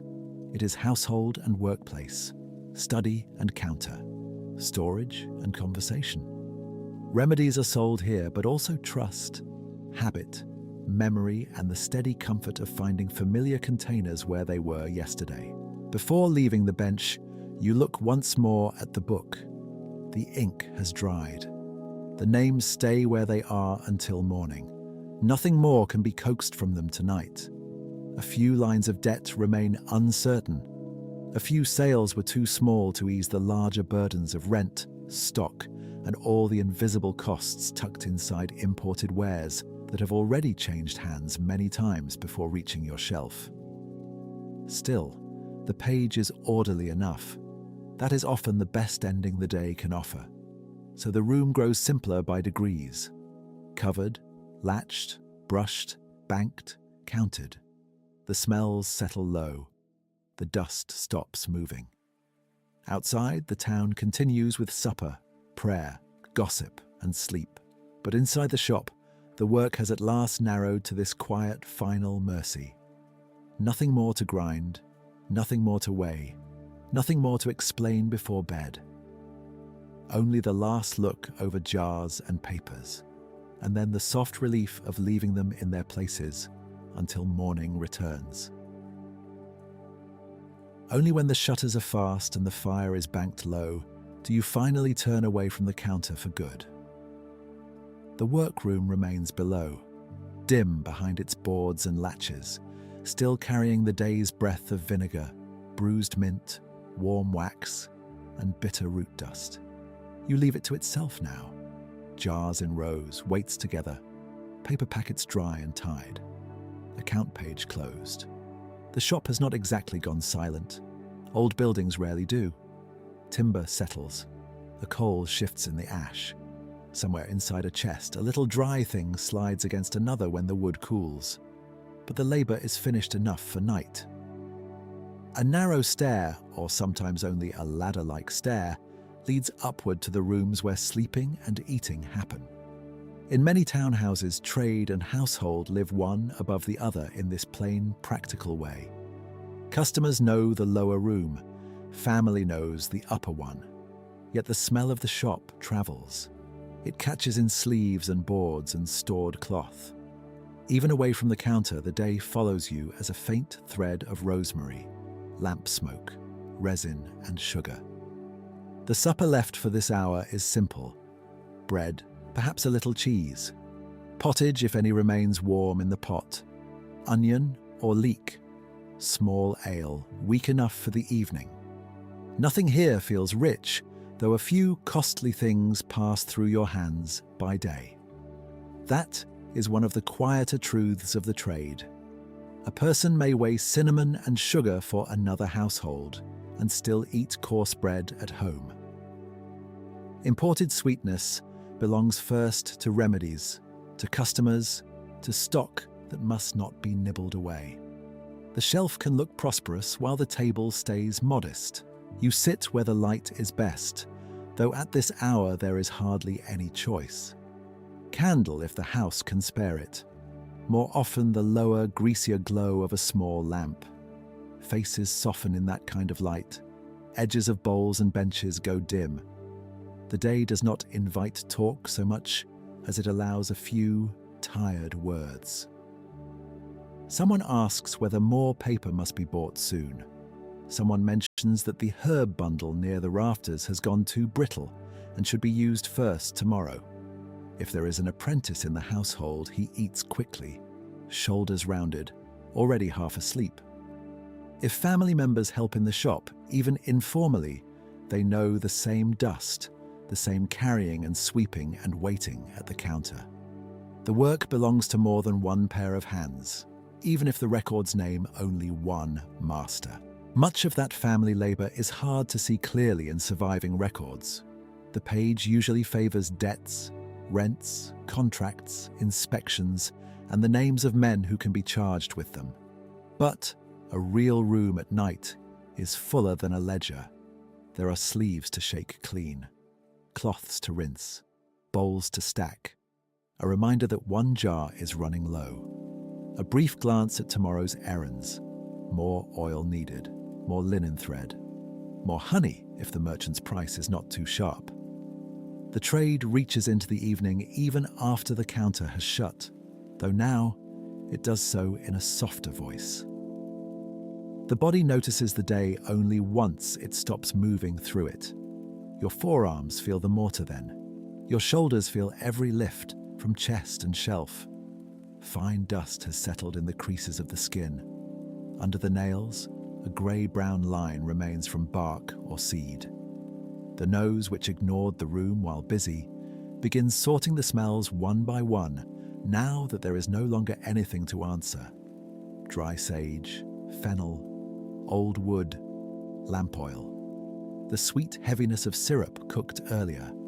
A sour trace from rinsed vinegar vessels. Work leaves its own quiet coat on you. Before bed, there may still be one or two household devotions, especially in a century measured so often by bells and familiar prayers. Not a grand ceremony, only the small kneeling of ordinary people. A muttered office if someone in the house knows it. A paternoster. A brief asking for protection from fire, sickness, theft, and bad air.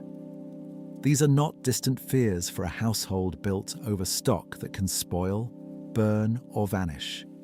The prayer is practical as much as pious. Let the jars keep, let the roof hold, let the children wake, let the street stay quiet. Let tomorrow's customers pay eventually. Then comes the sleeping room, which in many urban homes is not far from everything else. The walls are not thick enough to make a separate world. Sound travels. A late cart complains over stones in the street. Somebody laughs below and far off. A dog answers another dog. Then the town settles again. Beds in 1390 are as varied as purses permit. A prosperous household may have a proper frame, a mattress stuffed with straw, wool or feathers, blankets, sheets and curtains if fortune has been kind. A humbler arrangement may still be good enough. Straw tick, coverlet, shared warmth, the day's clothes folded nearby or half serving as padding. Comfort is relative. After this much standing, almost any level place feels persuasive. You undress only as far as custom, weather, and means allow. Perhaps the outer garments come off, perhaps not all layers. Linen lies closest to the skin if there is linen to spare. Night in a medieval town is cooler than the shop hearth ever quite admits during the day. The warmth leaves the hands first, then the soles of the feet. You slip beneath rough cloth and feel how tiredness spreads once stillness gives it permission.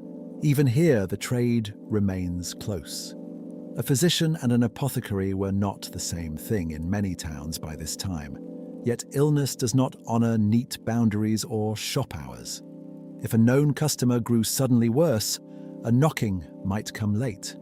If a servant were sent urgently for a cordial, a powder, a little rosewater, someone downstairs would hear. It cannot be ruled out.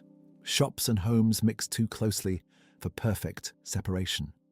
But most nights, nothing happens. Most nights are only nights. The latch holds. The stair stays empty. The room keeps its dark. You lie listening to the ordinary inventory of a sleeping house. Breathing beside you. Straw shifting under weight. A board answering the cold. Below, the banked hearth no longer flames, only waits. In the shop, the herbs hang where they were left. The balances rest level. The papers curl slightly at their corners. Whatever can be preserved has been preserved for one more night. Whatever could not be sold today will wait for tomorrow's light, tomorrow's bells, tomorrow's hands at the mortar again. Sleep comes without ceremony, not all at once. It arrives in little releases. The jaw unclenches, the shoulders sink. The last account line blurs and loses its numbers. Street sounds thin out. The scents of the day, even now faintly trapped in hair and cloth, become less like work and more like weather. And in that close room above the closed shop, among worn boards and folded garments, and the steady dark of a late medieval town, you pass at last into the quiet part of the apothecary's life. Nothing measured, nothing sold, nothing asked for, until morning returns. Morning does return. It always does, not with drama, only with a thinner dark at the shutter edge and the faintest change in the air of the room above the shop. Sleep loosens by degrees. A cart passes somewhere below. A door answers it. Farther off, a bell marks the hour in the way bells do here, not to surprise you, only to place you back inside the shape of another ordinary day. The blanket has kept some warmth, though the room itself is cool. Your joints notice the stairs before your thoughts do. The body remembers yesterday's mortar work. It remembers lifting jars from shelves, stooping to chests, leaning over scales. The ache is not sharp enough to complain. It is simply there. Familiar. A small tax paid by shoulders and wrists. Below, the shop waits in the dark with all its closed mouths. Lids, stoppers, folded cloths, tied packets. The scent meets you before the light does. Dried mint, old wood, wax, a little vinegar left in a bowl. The sweeter ghost of syrup from the warming pot used the day before. And under all of it, the powdery, bitter smell that settles into the grain of the counter and never quite leaves. You lift the bar from the inside of the shutter and open only enough to admit a grey ribbon of dawn. That is often enough at first. A little light goes a long way when it falls on familiar things. The outlines appear one by one. The row of jars, the squat shapes of boxes, the balance on its hook or shelf, the mortar like a dark bell waiting to be struck, the account book where it was left, closed now, its numbers silent until the day requires them again. Before any customer can step in, there is the quiet inspection that begins the day. Hands go first to what might have shifted in the night. A jar lid is checked. A packet is touched to make certain damp has not softened the paper. Cloth covers are lifted and set back down. Dried herbs do not forgive neglect. If the air has turned too wet, leaves lose their crispness. Powders clot. Seeds smell flat. Insects, mold, soot, all the slow enemies of stored medicine, work without hurry. So you work without hurry too. Looking, touching, smelling. A bunch of rosemary still feels dry enough. Sage leaves crumble properly between finger and thumb. A little mint has lost some of yesterday's brightness, but not enough to discard. The bark in one box remains sound. The fennel seeds roll cleanly against the wood when nudged. A jar of resin has grown tacky at the rim. You scrape it clean with a small tool and wipe the edge with cloth. Such tiny acts do not look like much, but the whole trade leans on them. An apothecary's reputation can be harmed by a spoiled powder as surely as by a wrong weight. The scales come next. You do not trust them because they were true yesterday. You trust them because you look at them again today. The beam is set straight. The pans hang free.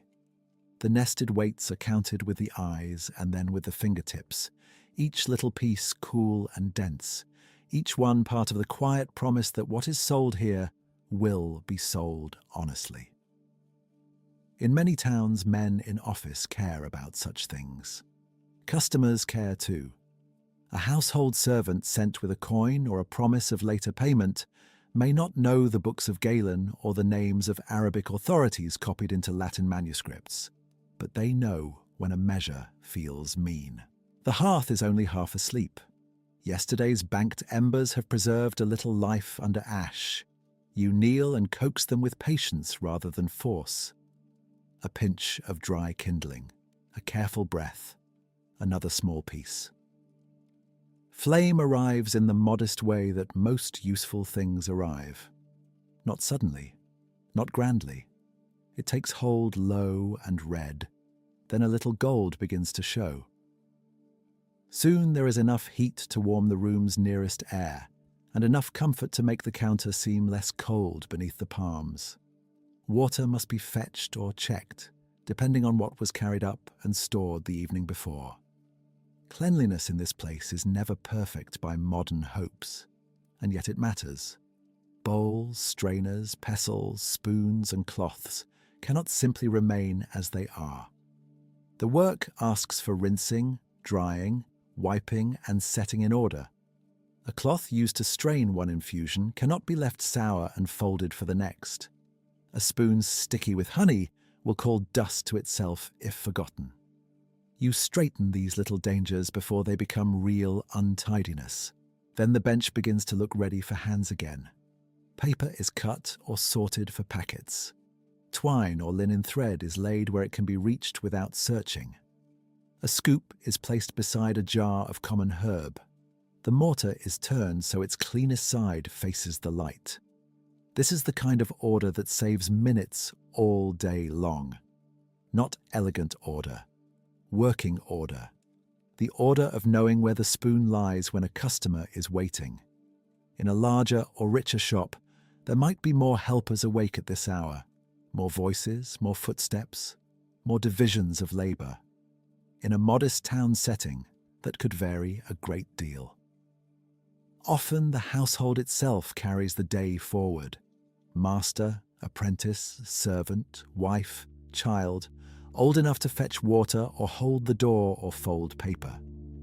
Records do not always show every hand clearly, but the tasks themselves suggest company. So many small jobs cling to the trade that one pair of hands, alone, would have little stillness from dawn to sleep. A crust of yesterday's bread may serve before fuller breakfast comes. Perhaps a swallow of small ale or watered wine. Perhaps nothing yet beyond the warmth of the reviving hearth and the plain comfort of beginning. Hunger can wait a little while when routine is stronger than appetite.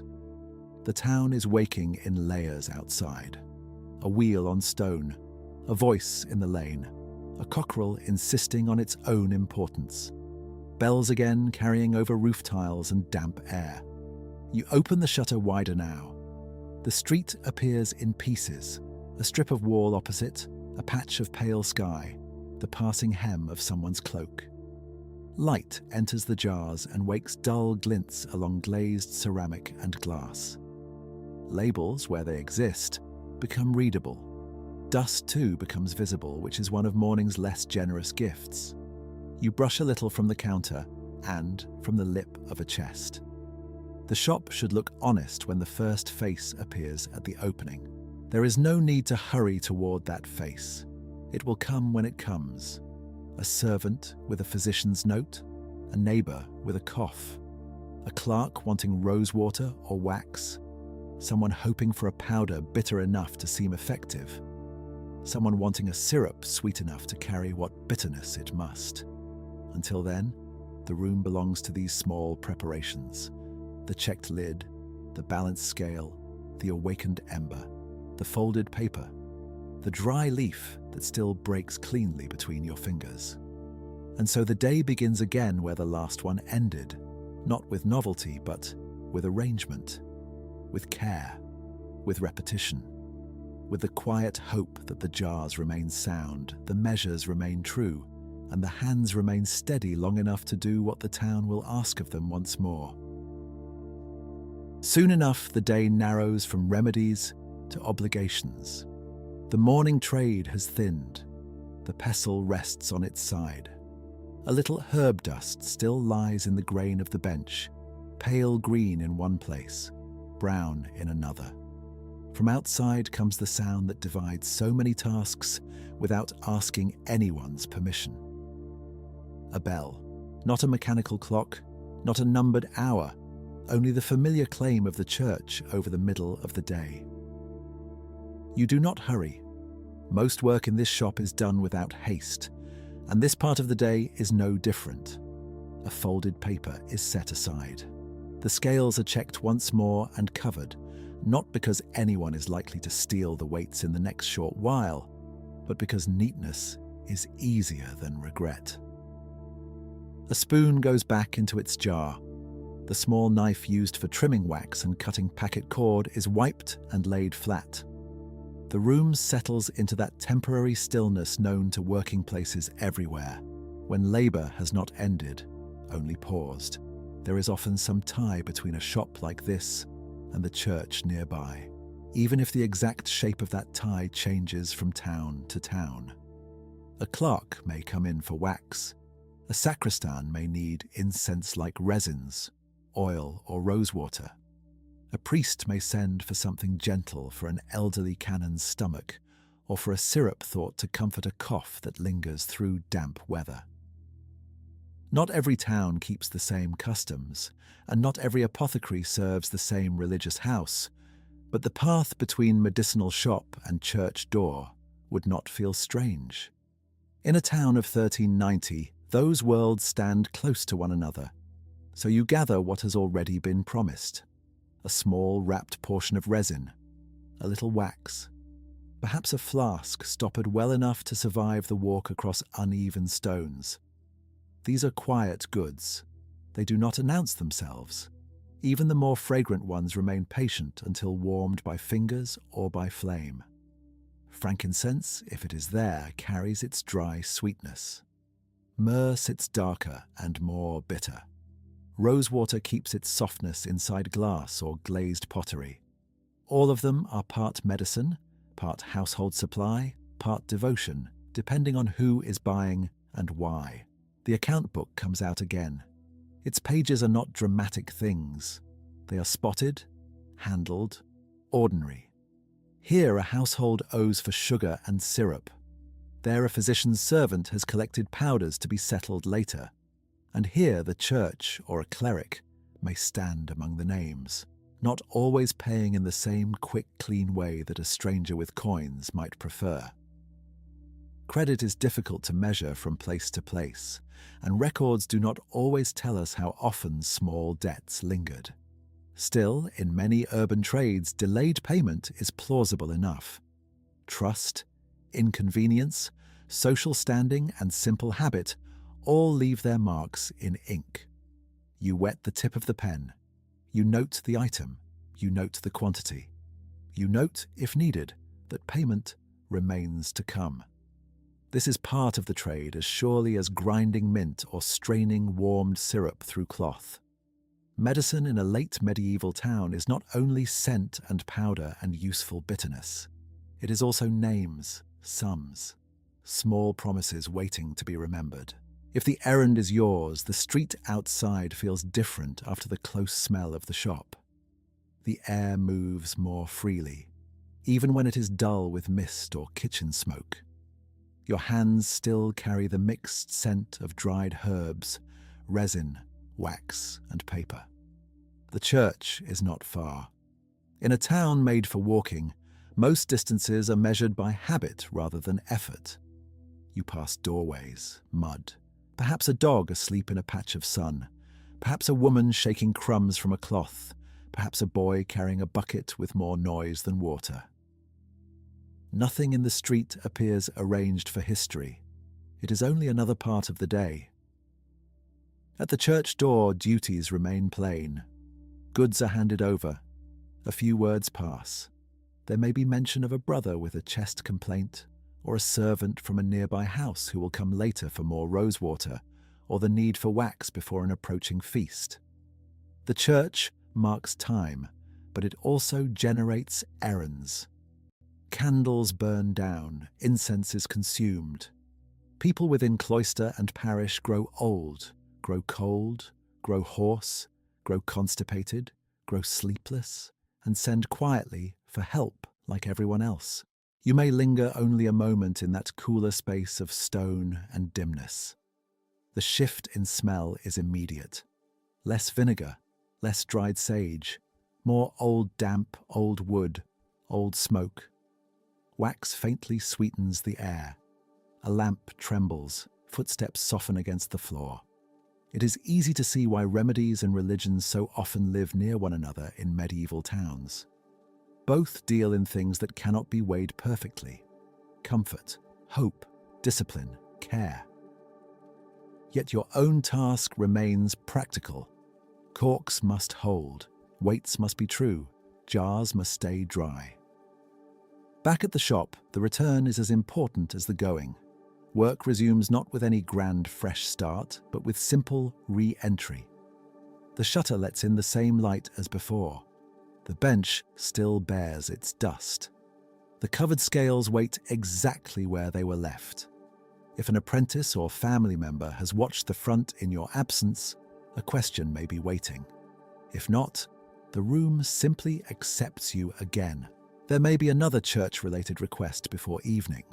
A little oil, more wax, some sweetened preparation for a frail stomach observing a fast with more devotion than strength.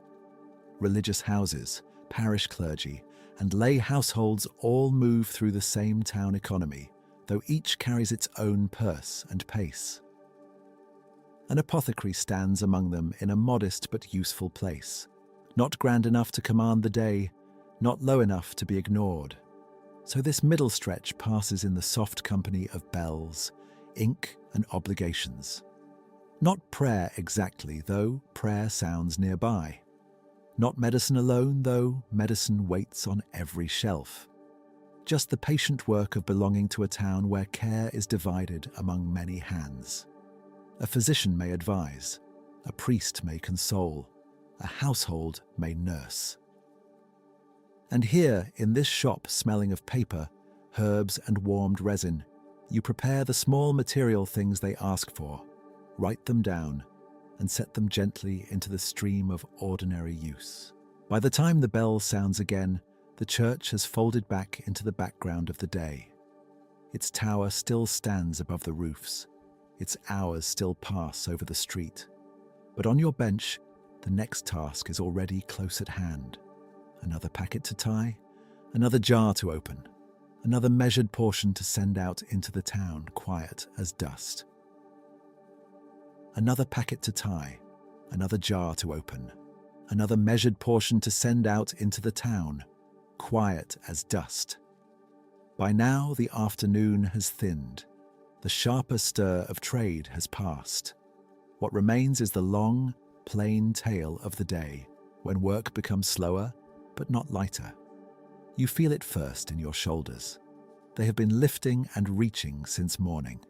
The same shelf, the same bench, the same small turn from counter to mortar, and back again. The body of an apothecary is not asked for sudden force so much as steady use. A jar must be raised without slipping. A lid must be eased free. A pestle must rise and fall often enough to make the powder even. Paper must be folded with dry fingers. Thread must be drawn tight, but not so tight that it cuts through. The room has changed with the hour. What had been bright enough to show dust in the air now grows honey-coloured, then dimmer still. The light that enters through the front opening no longer reaches every corner. high shelves begin to sink into shadow. Labels that were easy to read at noon ask for a second glance. If a lamp is lit, it is done with care. Flame is useful, but a shop lined with paper packets, cloth, wood, oil, wax, and dried herbs does not invite carelessness. Fire belongs here in small, obedient forms only. So you begin the evening order of things, not all at once, piece by piece. A scoop goes back where it belongs. A spilled pinch of fennel seed is brushed from the board and not left for mice. A folded paper scrap, too stained for use, is set aside. The balance is checked once more before being put away. One little weight nests inside another. Brass touches brass with a quiet click. Their honesty matters even when no customer is watching. In many towns, that honesty is not only moral, but practical.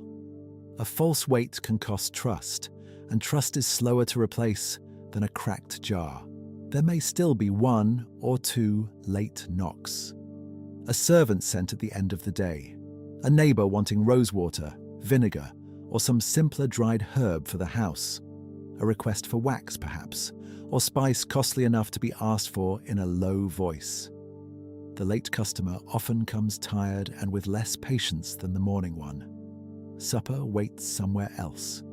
A bed waits, a sick room waits. Even so, the packet must still be tied neatly. The measure must still be true. The account, if payment is delayed, must still be marked.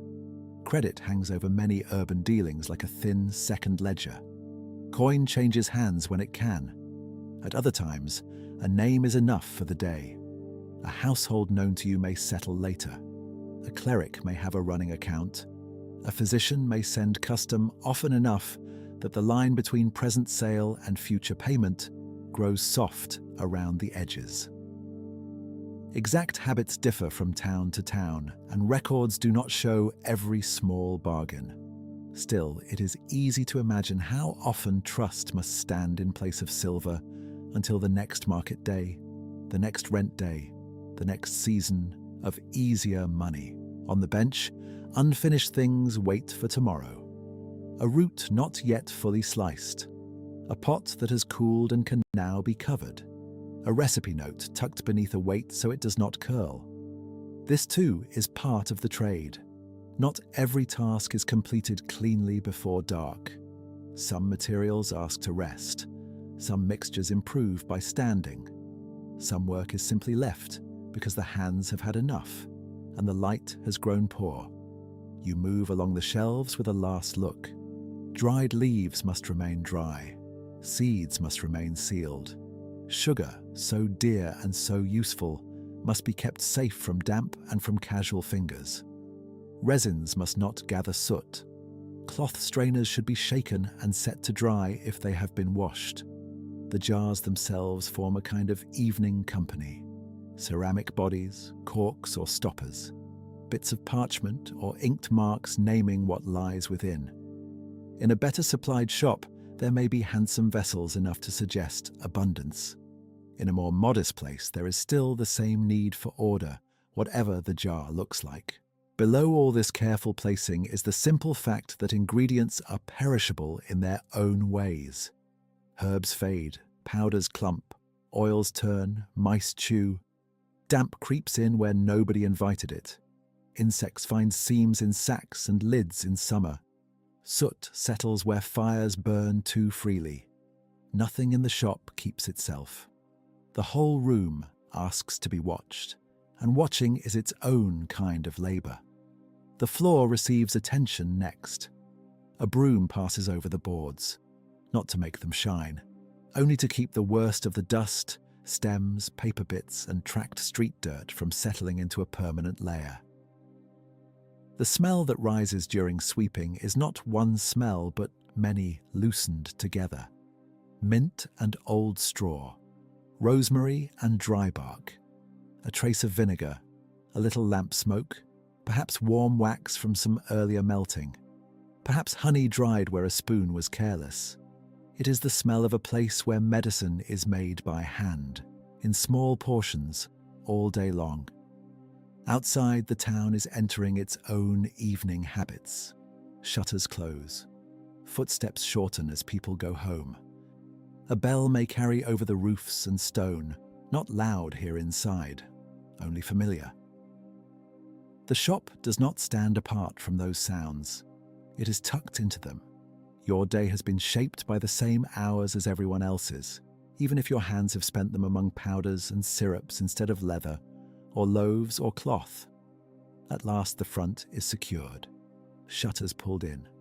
Bar set. Door checked once, then again because habit asks for certainty. The room grows immediately more inward. Street and shop part company.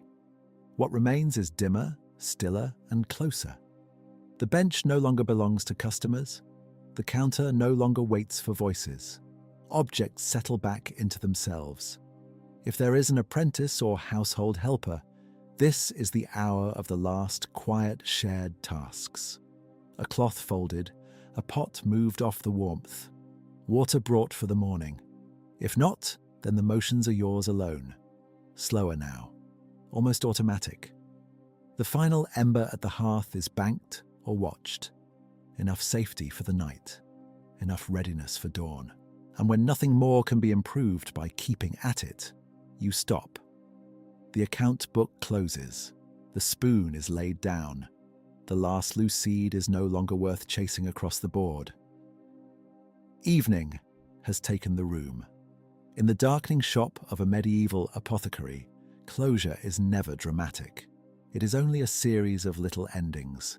Lid on jar, weight in box, broom against wall, latch in place. One more day measured out, portion by portion, until there is no more light to spend. The latch is set. The bench is clear enough. The room below can do no more for you tonight. So you turn from the counter at last and let the shop remain what it is in darkness. Rows of quiet jars, folded papers, a sleeping balance, the faint sweetness of old syrup and the dry green smell of herbs hanging above the beams. The place does not become silent all at once. Wood settles. A coal gives one last small sound in the hearth. Somewhere behind a stopper, trapped air shifts in a bottleneck with a tiny sigh. These are the noises left when trade is over, and only the room itself is awake. You climb to the household space above, or pass through the rear of the building into the chamber where the day loosens its hold. In many town shops, work and home stand very near each other. The trade depends on it. A customer may knock early. A physician's servant may come after dusk. A jar may need watching. Fire may need checking. So rest, when it comes, does not lie far from labor. It sits one floor above it, or just beyond a thin wall. The air changes as you leave the shop. Less vinegar, less resin, more wool, ash, and the human warmth of a room already used by others. Supper has left its traces. Bread crumbs on a board, a pot pushed aside, a cup not yet rinsed. If there is family in the household or an apprentice who eats and sleeps under the same roof, their presence remains in these small signs rather than in speech. The busy part of the day is gone. No one needs many words now. Your hands still remember the work even after the work has stopped. The fingers hold themselves as if around a spoon handle. The wrist keeps a little of the turning motion from the mortar. Herb dust has settled into the lines of the skin and under the nails. Rosewater can fade. Vinegar can fade. Smoke can fade.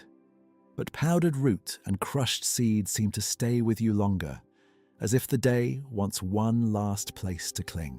Water for washing is never careless. It has been carried, heated, saved. So the washing of the evening is modest. A basin, perhaps. A cloth. The face first. The hands after that. Sometimes the forearms if the day has been especially dusty. You rub away enough of the powders to keep them from following you into bed, though some trace always remains. The scent of rosemary or mint, rises briefly from the skin when water touches it. Under that comes the plain smell of tiredness. Wool sleeves, warm boards, banked fire. Clothing is eased rather than cast off. Belt loosened. Shoes pulled away from feet that have stood most of the day on timber or packed floor. The feet feel larger in the evening, heavier and less obedient. Shoulders drop once the weight of little careful tasks no longer hangs from them. An apothecary's labour is not the loud labour of hammer or plough, yet the body still pays for repetition.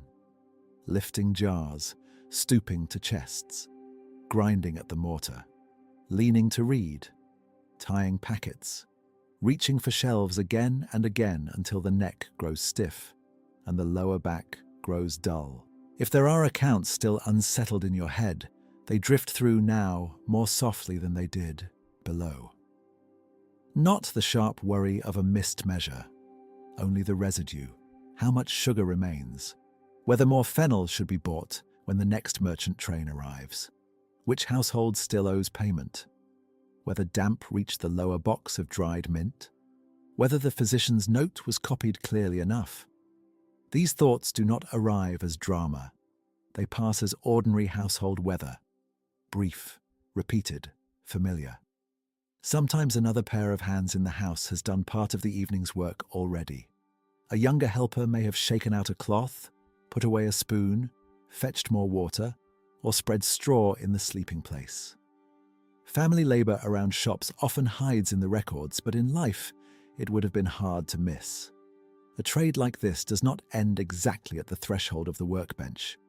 It spills quietly into meal, washing, mending, carrying, watching, and remembering.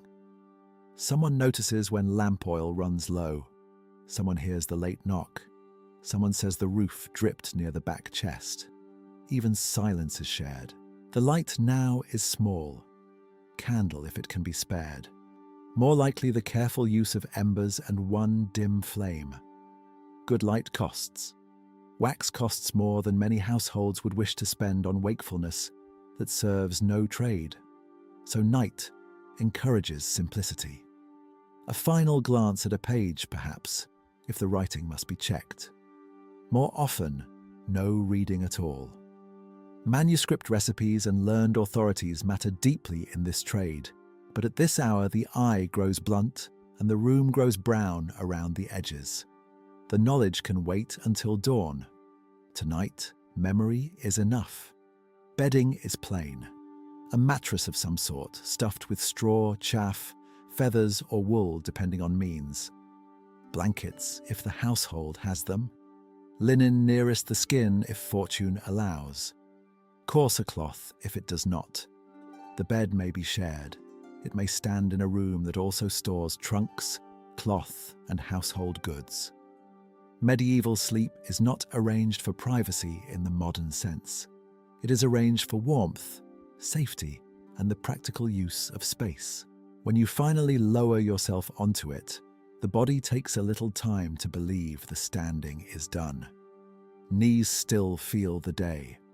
Palms still seem ready to close around tools that are no longer there. Then slowly, the surface beneath you begins to persuade the muscles to release. Outside, the town has not stopped entirely. A cart somewhere late on stone. A dog. Voices passing and thinning away. Perhaps a bell marking an hour few people count exactly, yet many feel. Below, under the boards, the shop waits in the dark. Jars sealed, packets tied, weights boxed. It holds tomorrow already inside itself. The same shelves, the same dust, the same requests not yet spoken.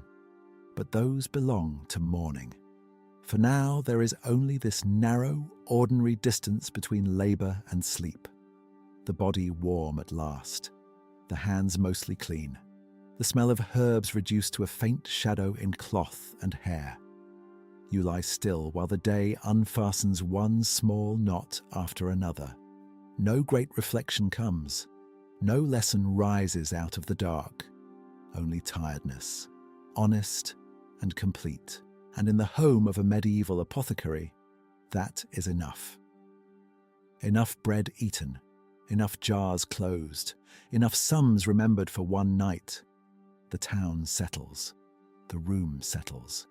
Your breathing settles with it. And above the quiet shop, where remedies wait on their shelves for morning, you let yourself sink at last into the simplest cure the day can offer: sleep. Sleep does what it can. It loosens the back. It cools the eyes. It quiets the counting part of the mind that spent the day weighing powders and remembering who still owes for sugar, who paid in full for rosewater, who asked for a little extra and promised to settle after market day. Still, it does not make you new. It only makes you able. Sometime in the dark, before the street below has properly stirred, you surface again inside the same small room, above the same shop. The air is cooler now. The warmth trapped in blankets has thinned at the edges. Somewhere in the timber of the house, a board gives a light complaint. From farther off comes a sound so faint it is almost part of sleep itself. A cartwheel, a dog, a watchman perhaps, or only wind slipping along the lane. You do not rise at once. There is that narrow space again, the small and private strip of time between sleeping and serving.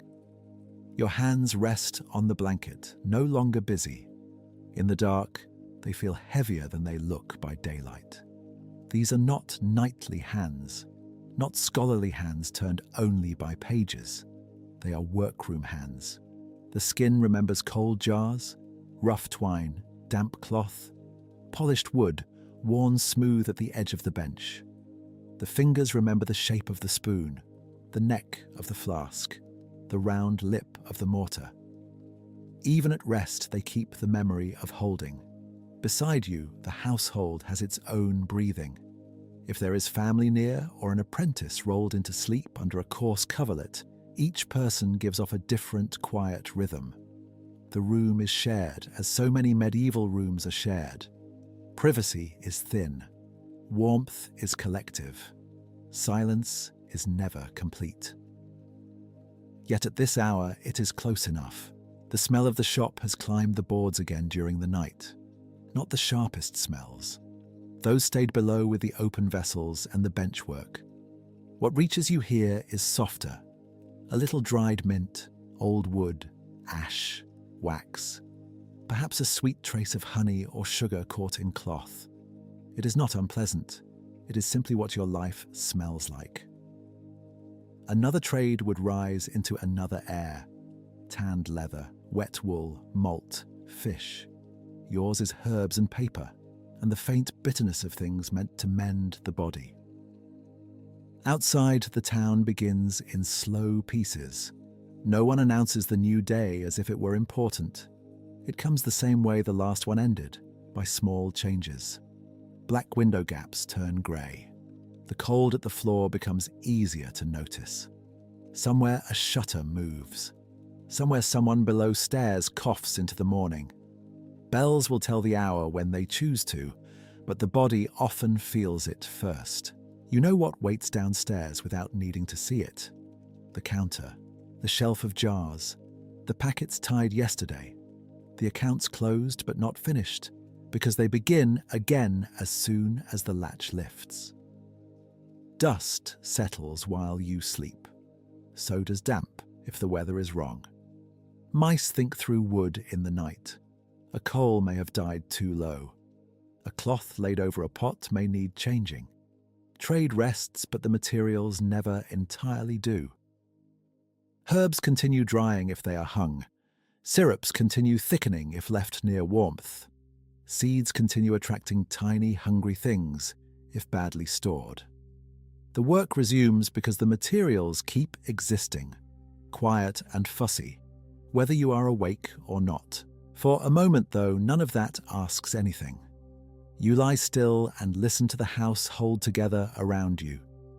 Medieval life is often imagined as constant noise or constant misery, but much of it is simply this: waiting under wool for your own body to decide it can leave the bed. Feeling yesterday still present in the shoulders. Measuring, without words, whether the room is colder than the morning before, thinking dimly of bread, of water, of the first touch of the stair under bare or half-covered feet. If you are prosperous, the blanket is better. If not, it is rougher, thinner, more easily humbled by winter air. If the town is large, more sound seeps in.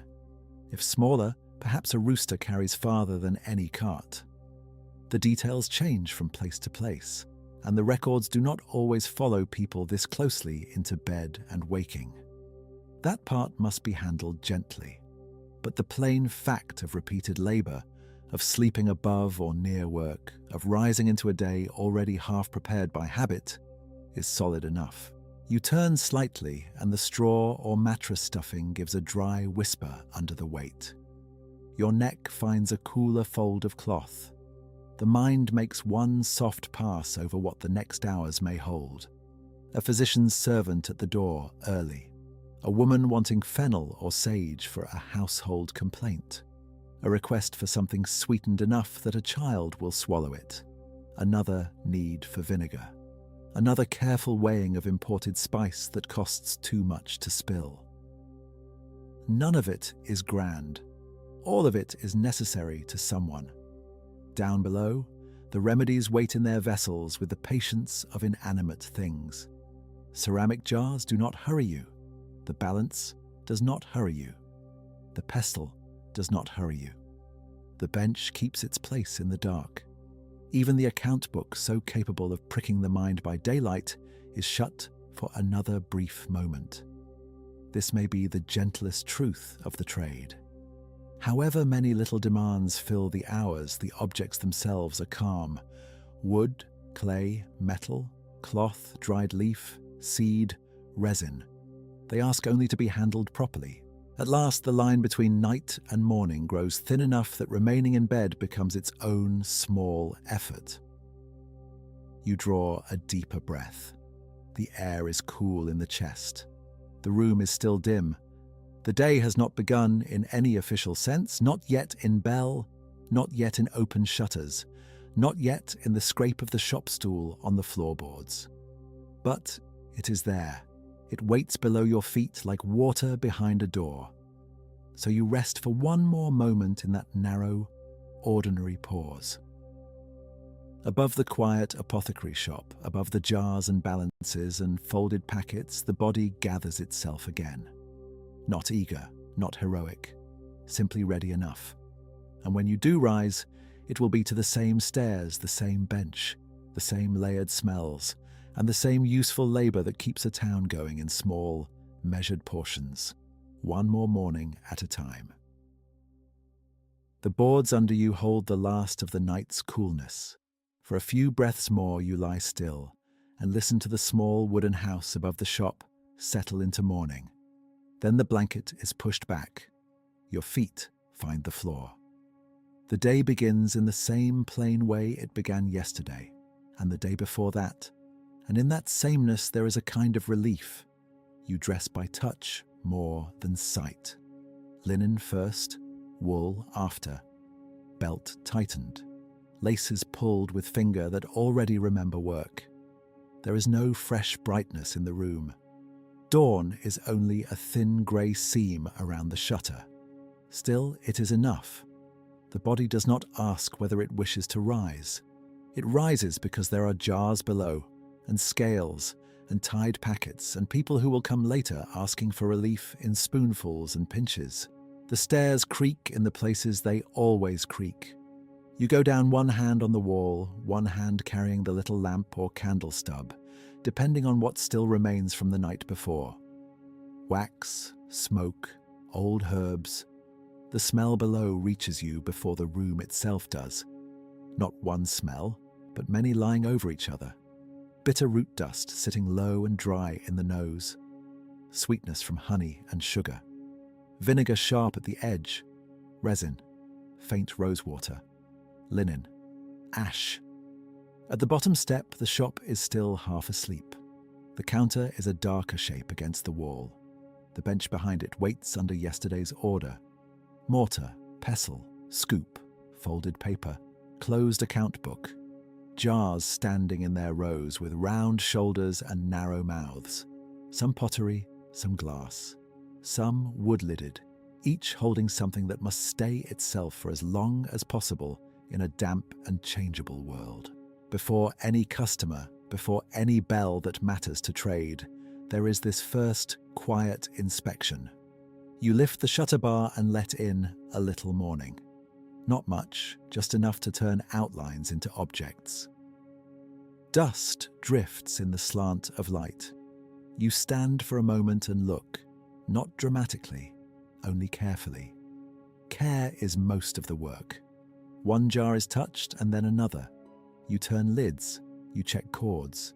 You feel whether damp has crept where it should not. Dried herbs can betray you slowly. Leaves that should crumble may bend instead. Powder can gather itself into little clots. Seeds can lose their clean scent and take on the flat smell of storage.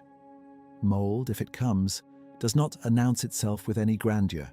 It comes softly, a pale bloom, a sour note, a quiet waste of money. So your fingers learn to notice small wrongness. The bunch of rosemary still feels dry enough. The mint is acceptable, though not young. A packet of chamomile is shifted farther from the wall. Fennel seed is stirred with a scoop to make sure no damp has hidden underneath. Rue remains rue, strong and unpleasant enough to prove that it still has force. These are not noble judgments. They are ordinary ones, and they keep the shop honest. Near the bench you uncover the balance. The beam is light in your hand. The pans answer with that little metallic tremble they always give before hanging still. Then the weights come out of their box, small, dense, trustworthy if they have not been lost, shaved, or swapped. In many towns, an apothecary's good name rests partly on moments as plain as this. Not grand cures, not learned words, a fair measure, a clean jar, a powder that contains what it says it contains. You set the weights in order and wipe one with a cloth. Dust gathers everywhere in a place like this. It settles on shelves, it settles in the creases of paper, it settles on the lip of a mortar and the edge of a knife.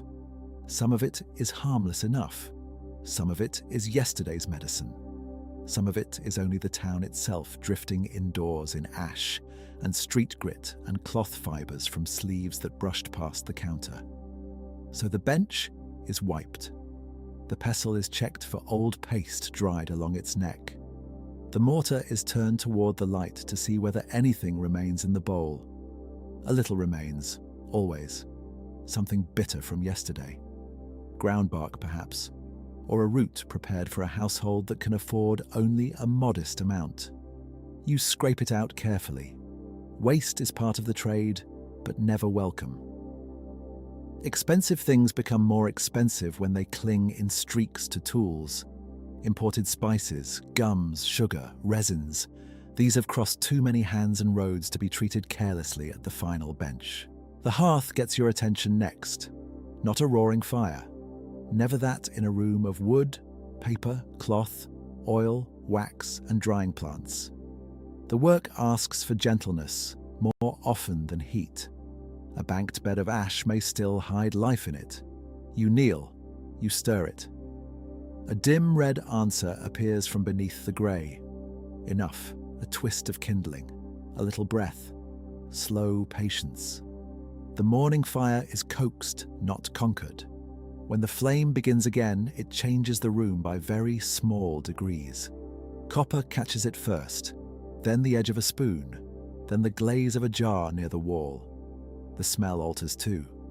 Warmer wax, warmer wood, a little living smoke.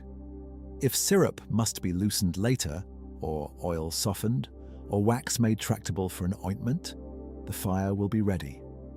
In some richer or more learned settings, there may be more elaborate heating and perhaps even stills. But in an ordinary shop like this, much depends on modest warmth and a steady hand. That part is worth saying quietly, because not every fine process described in books appears in every room where medicine is sold. You fetch water. This also is work.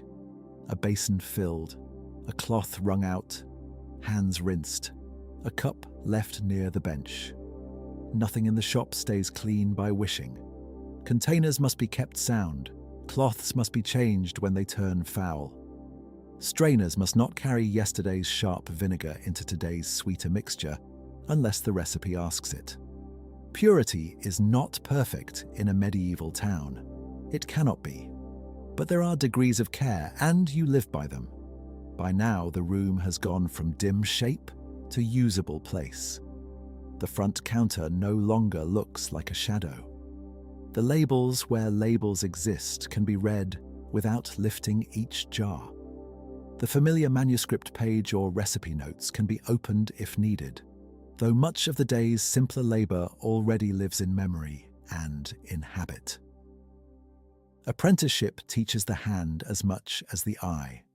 How fine to grind, how tightly to fold, when powder is dry enough, when syrup is too thick, when a customer means a little and asks for much. You stand still for one last moment before the town fully stirs. Down the street, someone unlatches a shutter. Farther off, a cart complains against stone. A bell may sound soon, or perhaps only the growing murmur of other people's routines will mark the hour well enough. Here inside, the first light rests on the balance pans, on the mortar rim, on a row of ceramic jars with their quiet, rounded faces turned toward the room.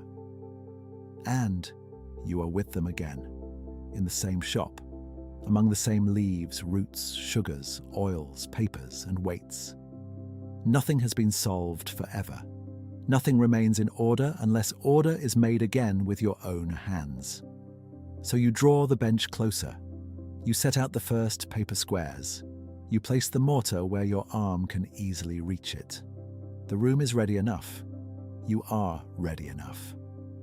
Morning gathers itself outside the shutters, and inside the apothecary shop, work returns in its small, measured portions.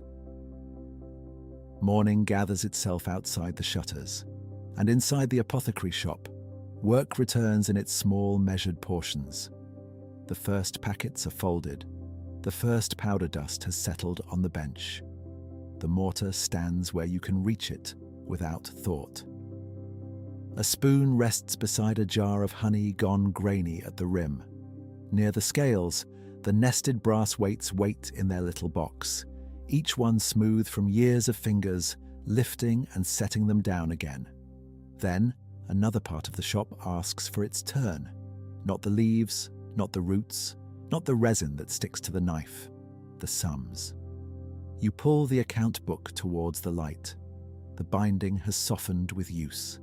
The page edges are a little furred. Ink does not make noise the way grinding does, but it has its own heaviness.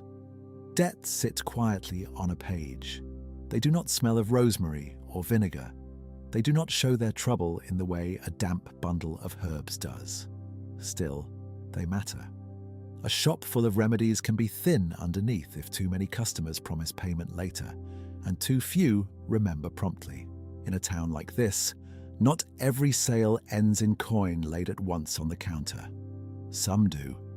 A servant may come with pennies for a paper of fennel or mint. A traveller may pay at once for a clove-scented syrup or a little wax.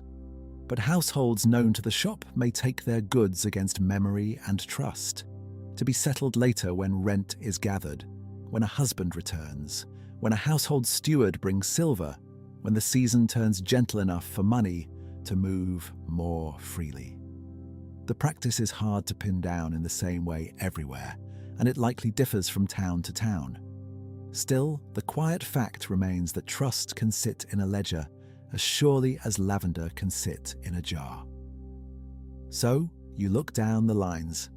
One priestly house owes for rosewater and a soothing conserve. A widow still has not cleared the small cost of 2 packets for her coughing son. A prosperous kitchen sent for ginger and sugar 3 weeks past, and there is no mark yet beside the entry to show it paid. None of these amounts is grand. That is the trouble.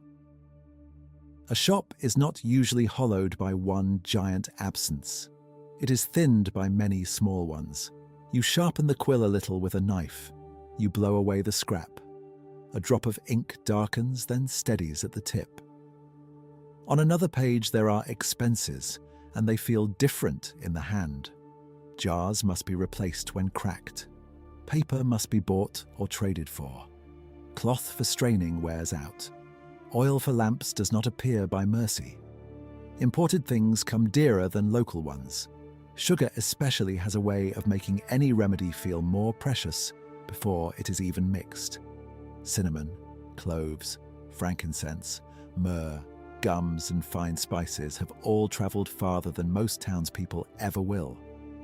By the time they reach your shelf, many hands have taken their share. There are town dues as well. Rent if the property is not wholly yours. Fees if your town binds the trade closely. Tolls and customs have already pressed themselves into the cost of goods before the goods ever meet your scales. The remedy on the counter may look simple when it is folded into paper. Yet behind that small packet stand fields, gardens, ports, warehouses, roads, animals, merchants, scribes, and men, at gates asking what must be paid. You do not brood over this. There is no use in that. You simply add. A little here, a little there. The figures are not elegant, but they are honest enough. This much came in. This much went out. This amount must be asked for gently. This one may need another week. This household usually pays when reminded. That one delays as long as courtesy allows. Now and then, a customer arrives while the book is open and the rhythm changes. A woman asks for dried sage and a little rue. You weigh them carefully, not because the sum is large, but because accuracy is part of the trade, whether the purchase is cheap or dear. False weights would stain the whole shop. Customers know it.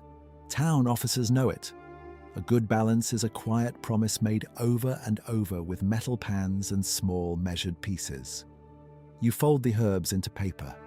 Tie the packet with linen thread. Name the price. She pays in small coin, and the sound is clean and final as it lands. For a moment, that simplicity is almost restful. Goods, coin, finished. Then the account book comes back under your hand. An apprentice, if one is in the shop, may watch with half interest and half dread. Grinding roots is tiring. Sweeping dust is dull. But figures carry another kind of burden, because they touch the master's temper more quickly than a crookedly cut square of paper. A boy can be told to grind longer. A customer cannot always be told to pay sooner. So he learns to read numbers as another inventory of the room. He learns that a jar too long unsold is one problem. A debt too long unpaid is another. He learns that the trade is not only knowledge of simples and compounds, but also memory, caution, and the patience to ask without giving offense. The bells outside mark the passage of the morning more than any clock face would. Sound comes through wood and street and stone in a softened way. Somewhere nearby, another shutter opens. Somewhere a cartwheel complains over the road. The town has many mouths to feed and many small reckonings to keep. Your reckonings only happen to smell faintly of vinegar and dried mint. You turn one more page. Some names are familiar enough that their lines can be read almost by habit. A convent may be steadier than a wandering customer, if your town has one nearby and if it buys from you at all. A physician, where relationships between trades are good, may send requests that bring status as much as payment. A wealthy household may order expensive ingredients and still take its time producing coin. Nothing about rank guarantees speed. Nothing about poverty guarantees dishonor. The book teaches that lesson without speaking it aloud. At last you sand the wet ink lightly and tilt the page. The grains catch the shine. You tap them away. The marks remain. Not beautiful, not noble, useful. Then you close the account book and place it aside from the loose herb dust. The room feels easier the moment it is shut, even though nothing has changed, except that the numbers are no longer looking back at you. The scales are still on the bench. The jars still stand in their rows. The little weights still wait in their box. Work has not lessened. It has only moved from paper to hand again. So you reach for the next jar. You lift its lid. A dry, bitter smell rises at once, plain and familiar. Outside, the town keeps spending and owing and hurrying in its ordinary ways. Inside, you return to what can be measured now, between finger and spoon, between balance pan and brass weight, one more small certainty at a time. The dry, bitter smell rises from the jar and hangs in the still air for a moment, before settling into all the other smells already living in the room. Resin, vinegar, faint honey, old wood, the last warmth of the hearth.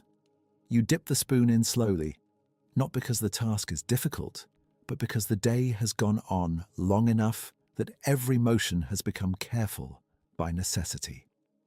Powder falls into the pan of the balance in a thin, pale drift.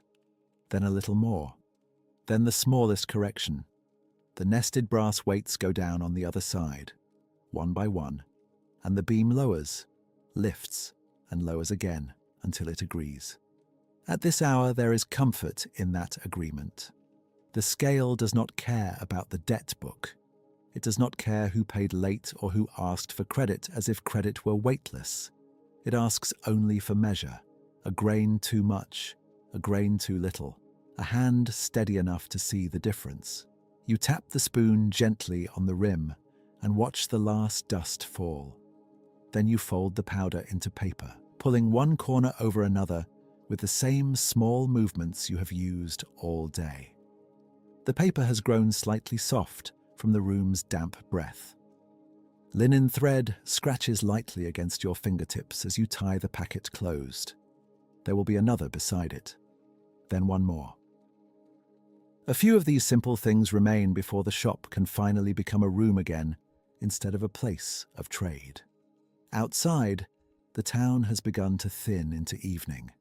Feet still pass the shutter, though less often now. A cart goes by with a wooden complaint from one wheel. A voice drifts up from the lane and fades before the words can mean anything. Farther off, a bell marks the hour in the broad, patient way bells do, not hurrying anybody, only reminding them that light is being spent. You put the filled packets in a neat row and reach for a jar of conserve that needs its lid tightened. Sugar has done its preserving work there, holding herb and sweetness together in a heavy paste, fit for a spoon rather than a cup.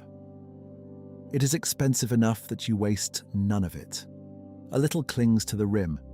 You scrape it back in with the flat of a clean blade and wipe the edge with cloth before sealing the pot. In another vessel, an ointment sits under a skin of cooling gloss, wax and oil carrying its sharper ingredients into a softer form. It too must be covered, labelled as best the hand allows, and set where no soot or stray ash can spoil it. That is so much of the trade by evening, not discovery, not revelation, covering, wiping, tying, putting away, saving tomorrow from the carelessness of tonight. The mortar stands where it has stood through the day, heavier now somehow, though no larger than it was in the morning. You tip out what remains in its curve, brush free the stubborn dust with a rag, and look into its bowl. Some shops may have several mortars of different sizes and materials. A better supplied town shop can afford more tools than a modest one. Here, as in many places, each useful object earns its place by being used again and again. Bronze takes the pounding. Stone holds the smell longer. Wood is gentler but less enduring. Which sort sits on this bench in 1390 may differ from town to town, but the labour around it is plain enough. Something dry must be broken down. Something bitter must be mixed. Somebody must do it with patient wrists. Your wrists feel that patience now, not pain that demands a cry, only the thick tiredness of repetition, the kind that gathers quietly in the forearm and thumb. You flex your fingers once before lifting the mortar aside.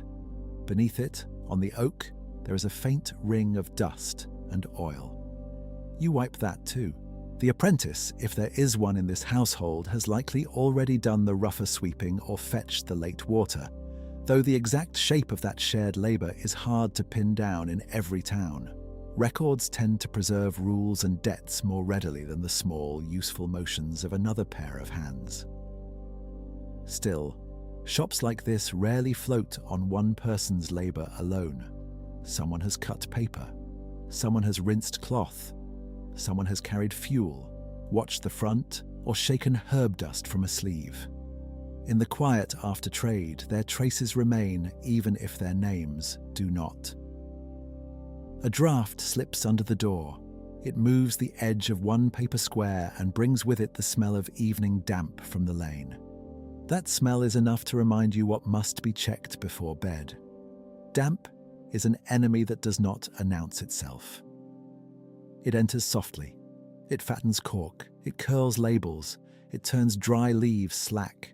It invites mold, and mold turns stock into loss with no noise at all. So you go shelf by shelf with your hand and eye, a lid seated properly, a stopper firm in the neck, a cloth cover tied, the rosewater flask still clear, the vinegar vessel still sound, bundles of sage and rosemary hanging high enough to escape mice, low enough to reach tomorrow. Seeds in their box, bark in its chest. The sugar loaf wrapped again, the wax put well away from sparks. The little scales return to their safer place where a careless elbow will not send them down. One candle throws a steady yellow light across the labels. Some are dark with old handling, some newer, some perhaps written by your hand, some copied from another's. Learned medicine has travelled into this room through many languages and many generations by manuscript, by memory, by habit. Greek names filtered through Arabic learning and Latin copying, then thinned into the speech of the street where a customer may simply ask for something warming or drying or fit for a sour stomach. The books and the bench are never quite the same world, and yet each leans on the other. Here, in the final light, both are reduced to quiet usefulness. You check the account book once, only to be sure it is shut and set away from grease and ash. No more numbers tonight. The cord goes around it. The latch is lowered on the chest. A day of measures has reached the point where measurement must stop. Then the room begins to close by small degrees. The stool is pushed in, the cloths are hung. The spoon is rinsed and left to dry. Ash at the hearth is drawn in so that no lively spark strays into paper or rush. Fire in a shop like this is never dramatic until it is too late, which is why it must be treated as ordinary danger every day. You do not trust it because it was harmless in the morning. You bank it because wood shelves, cloth strainers, paper packets, oil and wax are all patient enough to burn. When the shutter is pulled and the bar set, the sounds of the lane grow softer at once. Not gone, just held farther away. The shop becomes dim, close, herbal and tired. It smells now less like trade than like storage, less like bargaining than like leaves, wax, wood, and the last little thread of smoke. You stand for a moment in that dimness, with nothing urgent left to weigh. The bench is mostly clear, the jars are quiet, the mortar is clean enough. Whatever remains can wait for morning because almost everything in this life returns by morning anyway. Another request, another damp cloth, another packet folded square, another spoonful levelled against the rim. So at last you take the light and turn toward the stairs. Behind you, the apothecary shop settles into itself.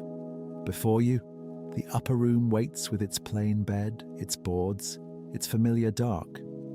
The day does not end with triumph. only with enough done.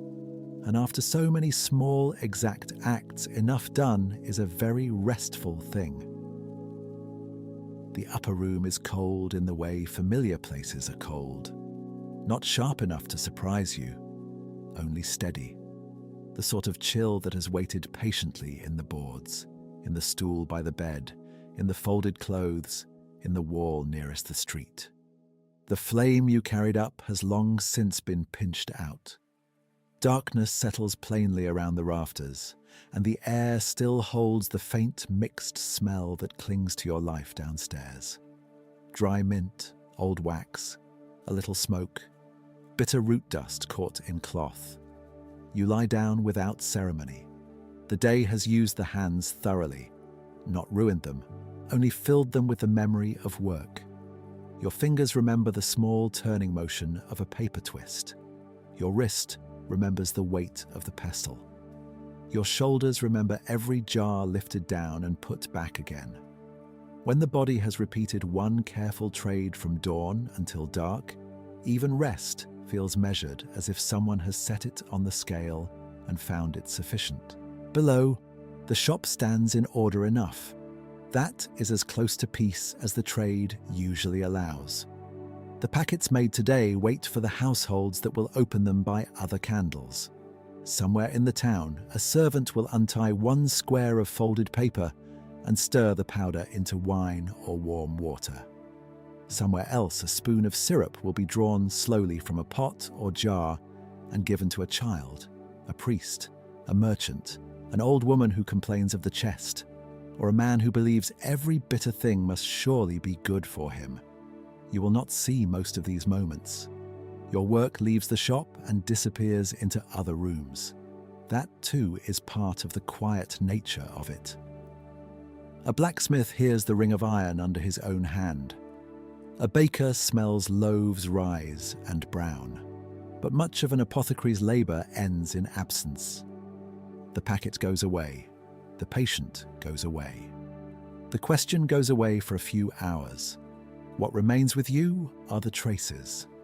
Less fennel in the chest, less sugar on the loaf, a clean mortar, a note of debt in a narrow hand, a stain of syrup hardened on the spoon if the washing was done in haste.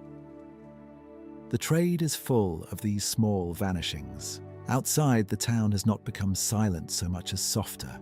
A cart no longer grinds over stone. A dog answers another dog and then gives up the matter. A shutter closes somewhere across the lane. After that, there is the sort of pause only nighttime grants to places built for buying and selling. Even in a town, there are a few hours when no one can ask for cinnamon or vinegar or a pennyworth of dried sage, because decent people are meant to be behind doors. If you keep an apprentice or share the household with family, someone else breathes in the dark nearby, though perhaps beyond a partition or on a truckle bed. In many such shops, labour does not belong to one pair of hands alone. Records do not always tell us exactly who swept, who fetched water, who cut the paper squares, who watched the counter while a pot warmed by the hearth. Yet in a place where every task repeats and every object must be put somewhere, it is hard to imagine one person carrying every motion without help. So the room above the shop may hold more than your own tiredness. It may hold the slower breathing of those tied to the same trade, whether by kin, wage, or apprenticeship. The bell for night offices has long since passed. Time now is no longer divided by requests or by the next customer, or by the next bell that tells the town what hour it has entered. Time loosens. In daylight, you belong to measured quantities, a dram, a spoonful, a counted weight, a scrap of wax, cut just so. At night, measure leaves the hand and goes elsewhere. The dark does not care how finely a powder was ground. You turn onto one side and feel the roughness of linen under your cheek. The mattress is no luxury. A sack, stuffing, blankets if fortune allows enough wool, perhaps a coverlet patched longer than anyone wishes to admit. Still, after a whole day spent standing at bench and counter, almost any bed becomes persuasive. The body asks for very little by this hour. Horizontal boards, some warmth gathering under cloth, no more visitors tapping at the shutter, and yet tomorrow has already begun in small, invisible ways. The herbs hanging downstairs continue to dry if they are not yet brittle enough. A pot left near the edge of the hearth keeps its faint warmth for a while, and then gives it up. Damp tests the stoppers in jars. A mouse, if one is foolish enough to have found entry, considers sacks and boxes with indecent interest. The shop never becomes entirely still in the grand sense. It only settles into slower changes. Preservation is always temporary. Cleanliness is temporary. Order is temporary. This is not a failure of the craft. It is the craft itself. To keep things from spoiling for one more day. To keep ingredients true enough to name. To keep the weights honest. To keep the bitter root dry. To keep the sugar from clumping. To keep the paper packets folded against air and dirt. To keep making enough order that medicine can exist at all. You have done that for another day. In the later Middle Ages, people often imagine medicine as something grandly learned or dramatic. Yet much of it rests here in repetition, in containers shut properly, in balances checked, in cloths rinsed and wrung, in the patience to grind the same seeds again tomorrow and not grow careless because the task is ordinary. Learned books matter. Physicians matter. Imported spices from very far away matter. But between those high things and the sick room stands this room below your bed with its bench and weights and jars. It smells less like theory than like honey, resin, dust, and smoke. Your breathing slows. The room grows warmer by fractions beneath the blankets. There is no triumph to rehearse, no single moment to revisit, no scene in which everything was decided, only the long, even thread of a working day pulled from dark to dark. You opened shutters, you checked the stock, you weighed and ground, you sold, you recorded, you tidied, you climbed the stairs. That is enough shape for one human life to take on one ordinary day in 1390. By dawn, the street below will begin again. Someone will drag open a door. Someone will cross the lane with bread. A bell will move through the roofs. You will go down the same stairs and put your hand once more on the same bench, worn smooth by use. The jars will be where you left them, unless damp or mice or carelessness have made some small correction in the night. The mortar will wait. The paper squares will wait. Another request will come in the same plain voice as always. But for now, nothing asks anything of you. The upper room holds its cold. The blankets hold what warmth they can. The last traces of the day's smells drift upward from the shop below and thin into darkness. Your hands unclench by degrees. The careful trade releases you a little at a time, and while the town sleeps around its debts, its dinners, its coughs, its prayers, and its unpaid tallies, you sink at last into the simplest remedy you can offer no customer and sell to no household at all.